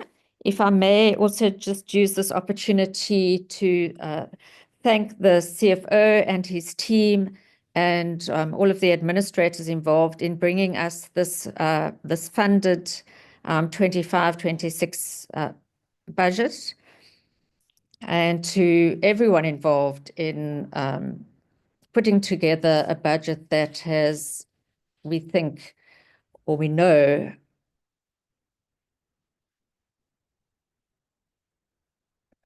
taken into account the various competing priorities. As with any household, Speaker, there are numerous competing priorities, and as Mayor has said, robust discussion has had to take place, but we are proud to present a funded budget. Thank you, Speaker. Thank you, Councillor Roof. The administration has noted all the amendments on the tariffs, but I also would like you just to email it as well so we can make sure. I'm moving to the next person on my speakers list. Alderman Williams, you the next speaker. Thank you. Thank you, Chair. I've been largely covered by the previous speakers. I've just got a question on page 833 in the tariffs. It appears that the 7-day launch permit for rivers is more expensive than the per annum tariff. If I could just get an explanation on that one. And then on page 891, the policies, can I get confirmation that the policies were subject to public participation? How were they advertised to the public, and what comments did we get back from the public? Thank you very much, Madam Speaker. Thank you, Alderman Williams. Councillor Gartenbach, you the next speaker on the item. Thank you, Speaker. I first of all want to congratulate Coega Municipality for presenting this budget. However, there's a few things that I need clarity on. And the first one is on page 619. The fact that we budgeting for a deficit. That makes it difficult for the administration and the municipality to thrive to better because you are already budgeting for a deficit. I just want the explanation on that. And then on page 623, Council must take into consideration the facts that the grant from government have decreased dramatically. And on page 624, where it goes about the increase of salaries to staff,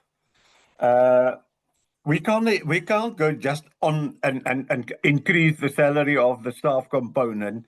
We must also look at the performance of the staff and see that can improve, and that might reduce the budget for staff.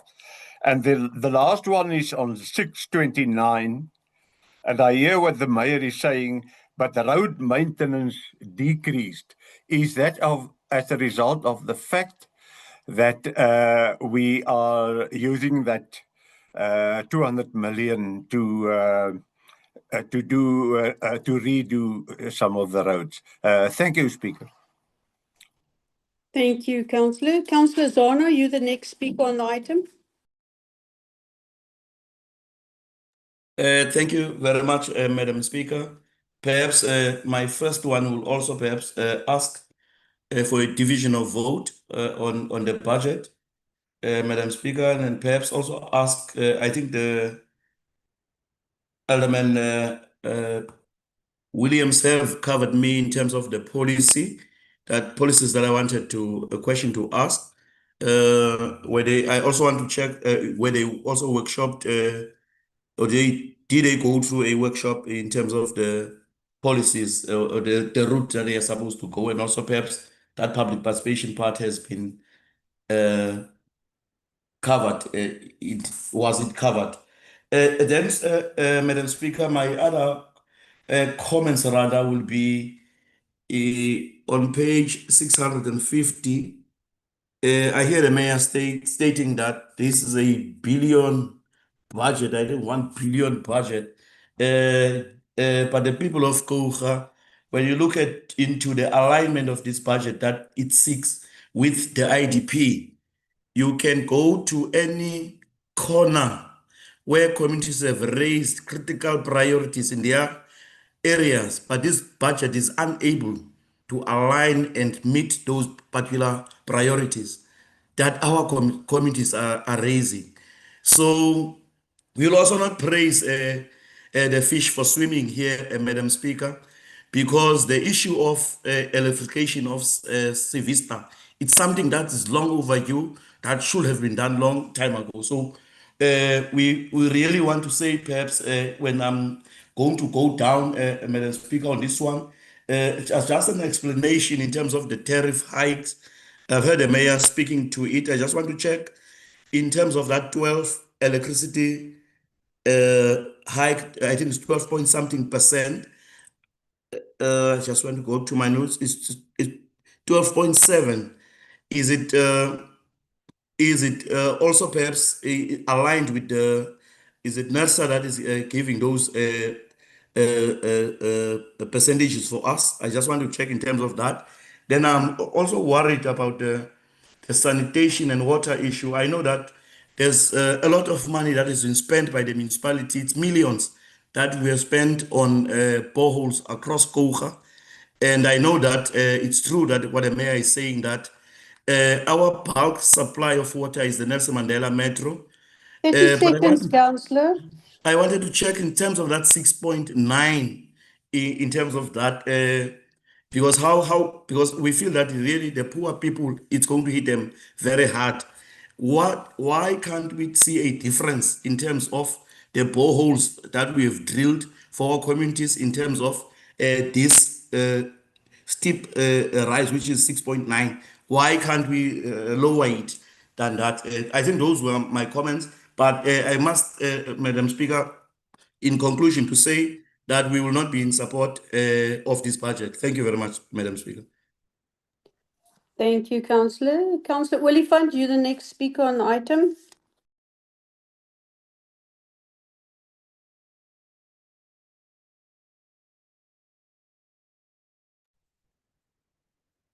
Councillor Oliphant, you're the next speaker.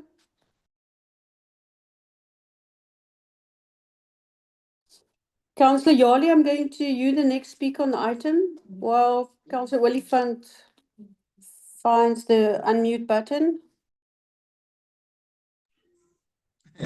No, thank you very much, Speaker. Councillor Oliphant submitted his request to yourselves if you can assist him with your spare gadget. It's not like he's struggling to find the unmute button. Speaker, quickly, let me also just indicate that as the ANC, we are not in support of this item. At the very same time, Speaker, I can confirm that in Ward 14, public participation, it was presented to the community. And to be honest, the officials that were part of us in a committee meeting, this is the only item that none of the single community member engaged on.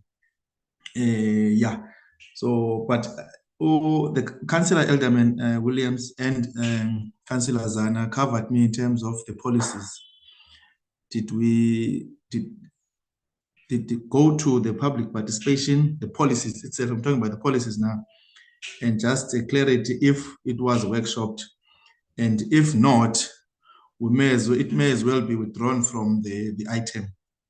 The policies part may be withdrawn from this item. Thank you very much. Thank you, Councillor. I would like to ask the CFO just to reply on some of the questions that was asked.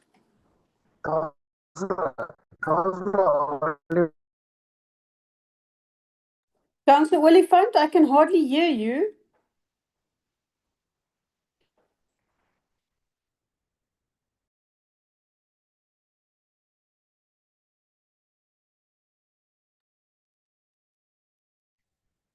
Willifund is back, Speaker. I can hear you, Councillor Willifund. You may speak.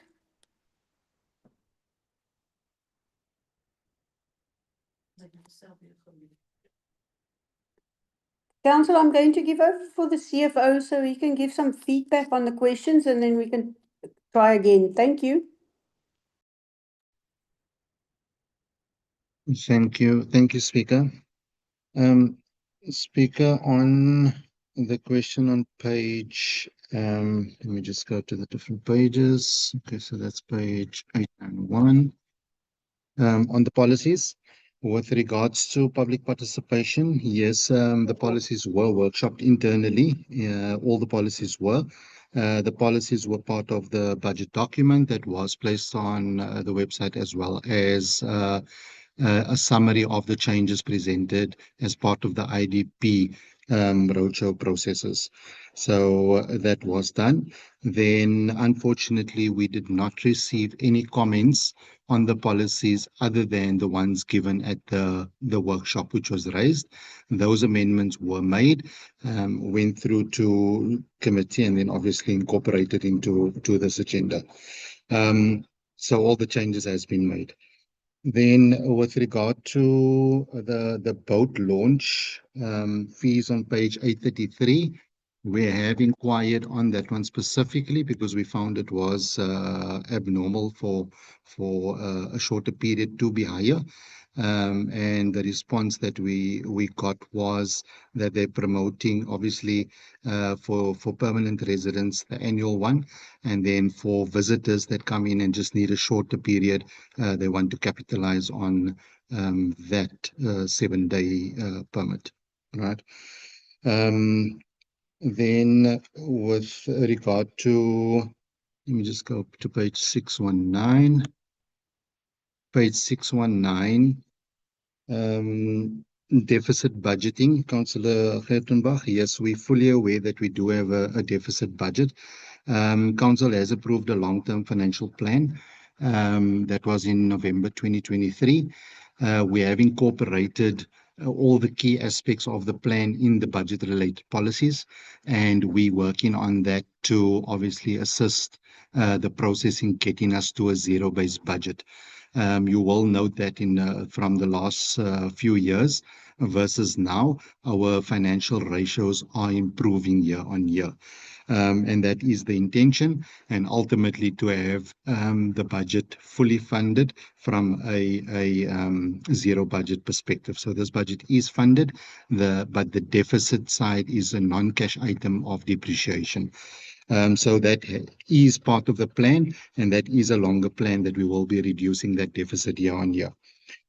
The issue on employee costs, yes, employee costs, we need to take into account that the increases is decided at a collective bargaining process, as well as it's an inflation increase together with a notch increase that must be taken into account. And then over and above, assessing the service delivery requirements and whether additional positions need to be funded. So all key positions, or most key positions, has been funded that were vacant. So it's fully funded. That's what caused obviously the percentage increase. We are, however, below the 35% that we set as a municipality as the threshold that we will not exceed.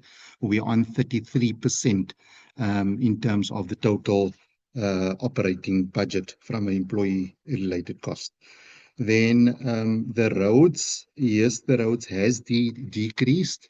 A decrease to around 30 million. You can see consistently over the 3 years, we're around the 30 million mark from a maintenance perspective. Council will note that whenever we go to an adjustment budget, we do adjust the roads based on how we end the previous financial year and the availability of additional funds during that process.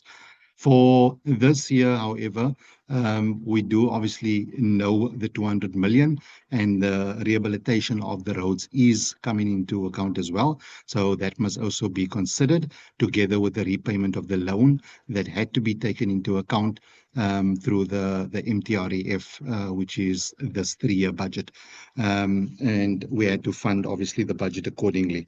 So that is consistent in how we are applying our budget to the roads. Then let me just see. Tariff increases, I think the last one from my side. Tariff increases, yes, electrical is determined by NERSA. So the municipality has submitted a cost of supply study.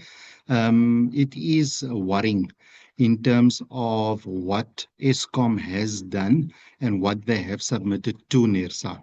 So they've reduced the increase to municipalities slightly, right? Every year it used to be 1% higher than what we were allowed to transfer over to consumers. This year, it's about 0.8% lower than what we should be charging our consumers. And everyone was excited that at least there was a bit of a surplus over there. Only to realize that from a technical point, they're increasing the number of peak hours, right, from 2 hours to 3 hours a day. And not everyone understands the impact of that, because the rate that they charge us during off-peak versus peak is much higher, right? So taking that into account and submitting cost of supply study, we indicated that how do you come up with the cost of supply study that is meaningful when we have history or data, our history is outdated with the new application that Eskom has proposed and will be charging us. So I think it's an area we need to keep our eye on, but I definitely think we're going to end up paying higher with an additional hour of peak. Right. So ultimately, what NERSA indicated that we can charge to consumers is what we need to go with, but it's going to cost the municipality a lot. How much it's going to cost us, we will be determining that through the application. When it comes to water, yes, the Metro obviously plays a big role in that. And over and above that, it's absolutely ridiculous how your service providers come through with increases, for example, with chemicals or with certain equipments that are required, and they request increases of around 20 to 30%. And when you test the market, it's realistic. So when the market is realistic, is saying the same thing, then basically as a municipality, you have no option but to pay the cost, and that affects the cost of providing the service. But of course, we can't transfer that over the consumer. We can only transfer for what we consider realistic and somehow affordable. So our increases obviously has to take the cost of supply of all services into account. Thank you, Speaker. Thank you, CFO. Are there any questions of clarity?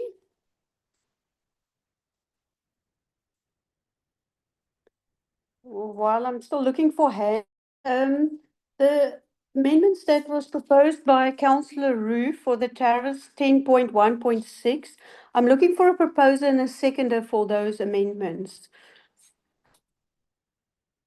Councillor Roof's proposed it, so I'm looking for a seconder on those amendments. So it will be the amendments on the tariffs 10.1.6.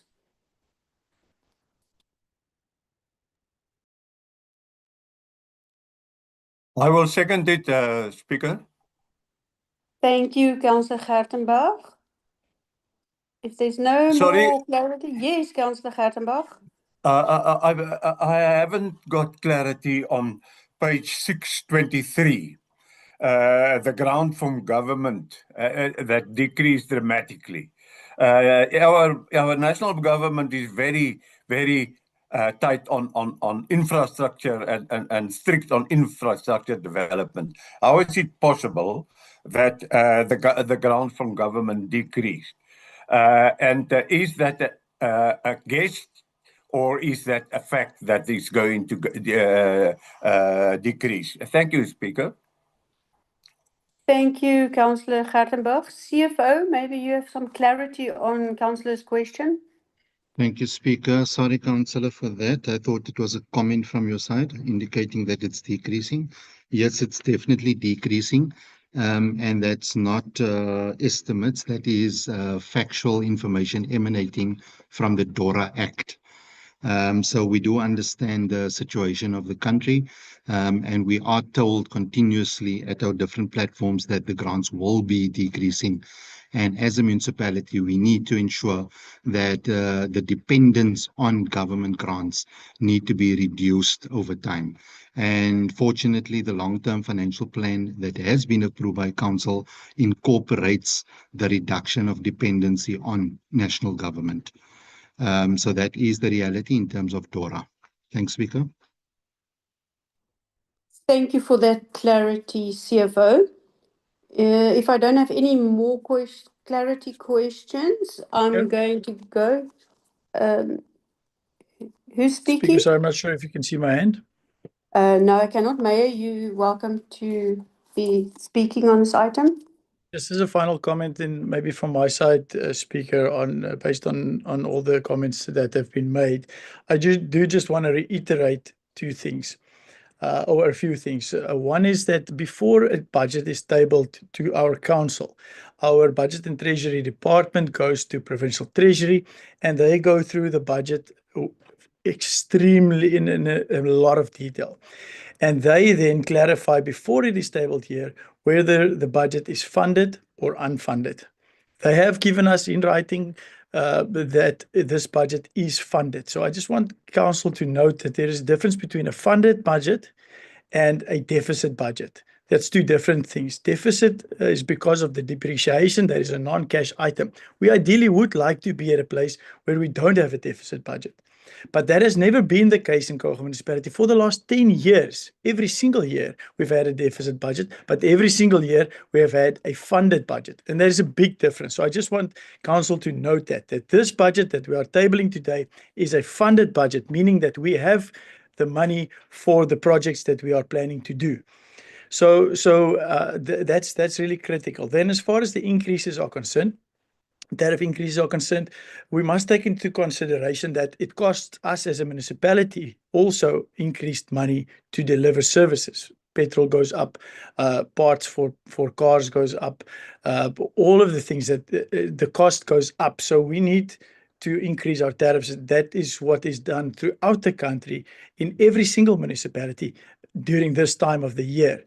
Prices goes up, so municipalities increases goes up. And as I said earlier, we have tried to keep that increases to a minimum. And we are increasing less than what other municipalities are increasing. So, and we'll do more comparisons to look into that as well.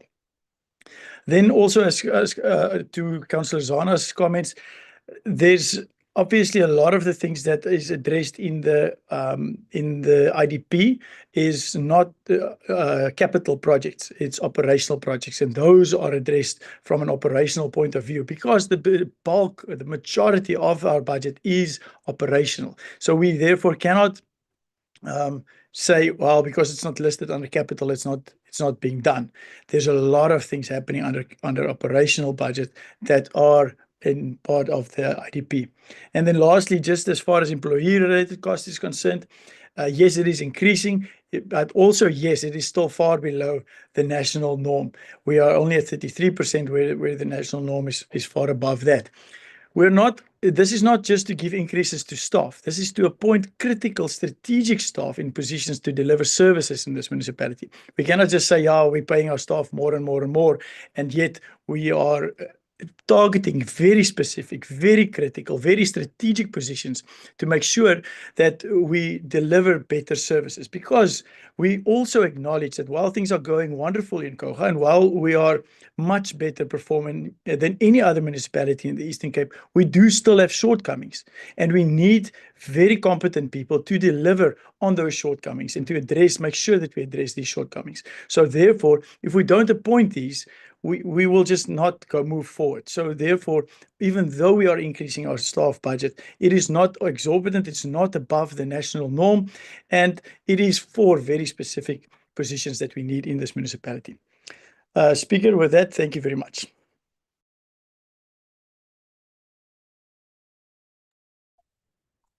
Thank you, Honourable Mayor, for that clarity. Are there any additional clarity questions?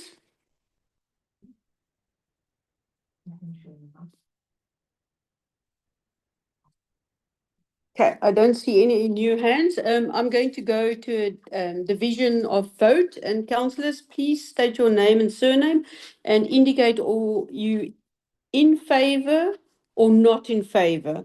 Thank you. I'm going to start. Councillor Alexander. Speaker, I, Councillor Jacques Alexander, is in favor of the budget. Thank you. Thank you, Councillor. Councillor August. I, Councillor Cynthia Cicely August, in favour of the budget. Thank you, Councillor. Alderman Benson. I, Daniel Benson, born Swartfly George, is in favor of the budget. Thanks.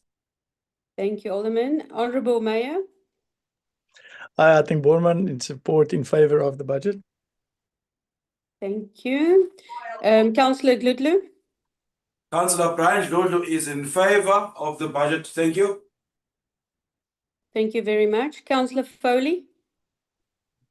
I, Councillor Reinhard Foley, is in favor of the budget.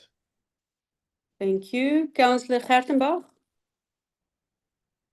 I, Councillor Dr. Willem Gertenbach, are in favor of the budget. Thank you very much. Councillor Canusa is absent. Councillor Haystack. Thank you, Speaker. I, Councillor Andries Stefanus Haystack Nunamfani, is in favor of the budget. Thank you very much. Councillor Heeman is absent. Deputy Mayor Jantjies. Deputy Mayor Jantjies in favor of the budget. Thank you. Thank you. I'm next, Lorraine Letitia. I'm in favor of the budget. Councillor Mambandana. On behalf of the poorest of the poor, the repeating of the failed budget, I'm against this useless and failed budget. Thank you, Councillor. Then I note you're not in favor. Councillor Mabuku. Tembekile Mbuku, not in favor. Thank you very much, Councillor. Councillor Murray. I, Councillor Henry Murray, is in favor of the budget, Speaker. Thank you very much. Councillor Nzalani, are you in favor or not in favor? I, Councillor Kolisile James Nzelani, not in favor in this budget. Thank you. Thank you. Councillor Nichols. I, Councillor Nichols, is in favour of the budget. Thank you. Thank you, Councillor. Councillor Kilisani is not present today. Councillor Ntingwane. I, Councillor Nomalungelo Ntengwane, I'm not in favor of the budget. Thank you. Thank you, Councillor. Councillor Nshota. I, Nozuko Princess Malwandle Nchota, is not in We are favor. busy covering the up budget. princess. I'm not busy Cynthia. Thank you, I'm not Councillor busy Nshota. Cynthia. Who's speaking in the background? Could you please mute yourself? Thank you. Thank you, Councillor Nshota. Councillor Willifant.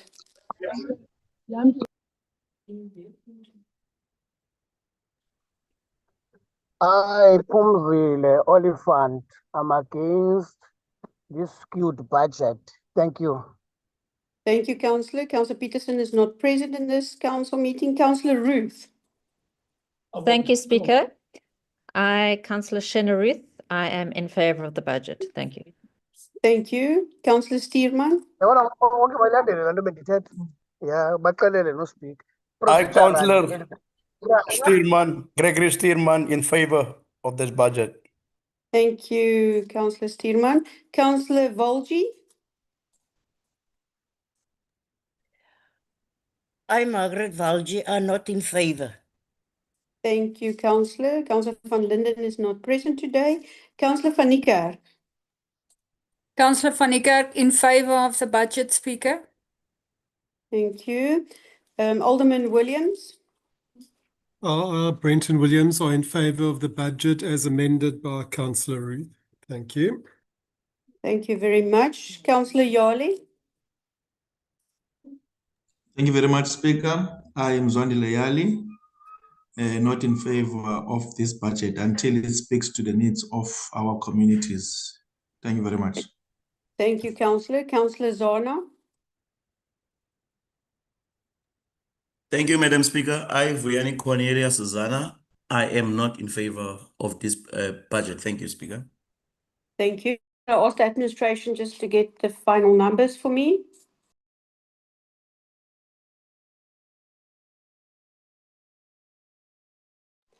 Thank you. The administration has concurred with my numbers. I have 16 in favour and 9 not in favour. Thank you, Council. We just approved the budget for the next year. Well done. Then I move over to the next item. Mayor, over to you for Planning and Development Services.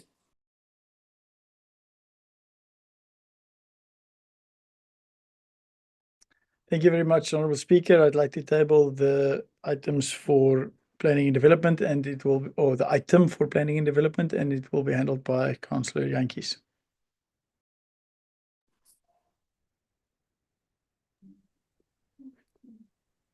The floor is yours, Councillor Jantjies. Thank you, Honourable Speaker. I was waiting to hear your voice so that I may proceed, but thank you much. Thank you, Mayor.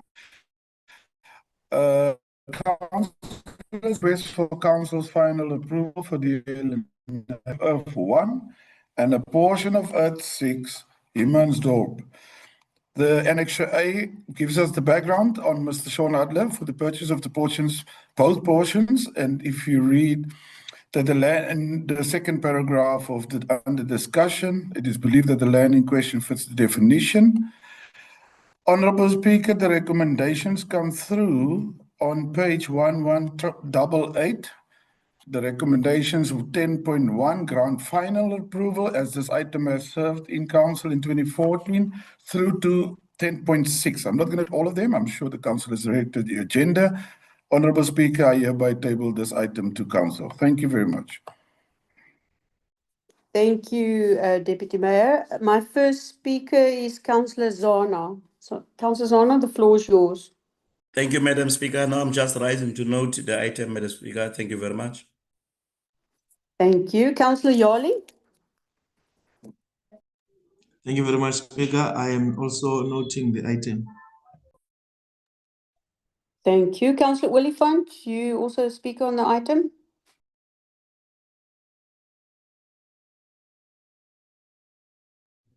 Can you hear me, Speaker? Yes, I can hear you, Councillor. For noted, Speaker. Not much important, just for noting. Thank you. Do I have any objections on this item? I don't see any objections, so this item carries. Thank you very much, Council. Mayor, back to you for Community and Safety Services.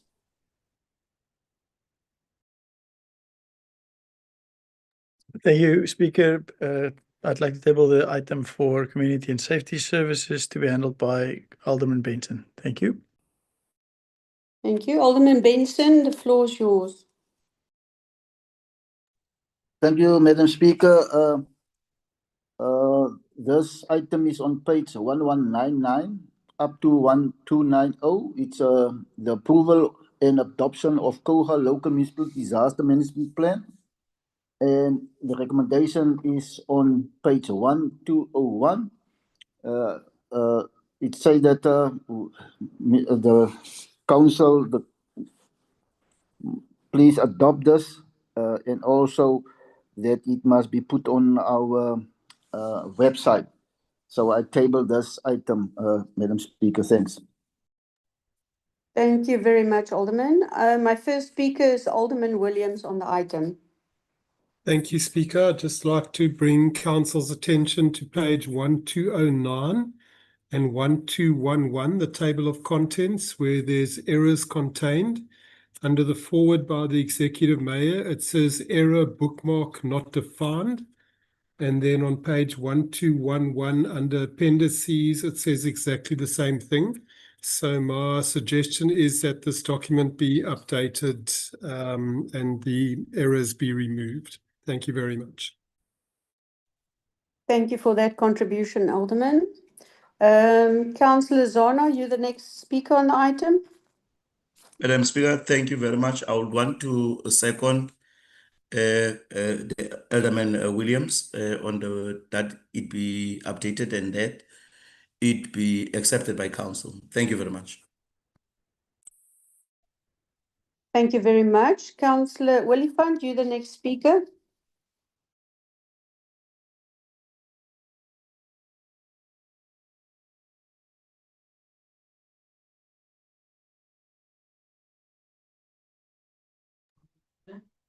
Councillor Willifant, you're the next speaker on the item.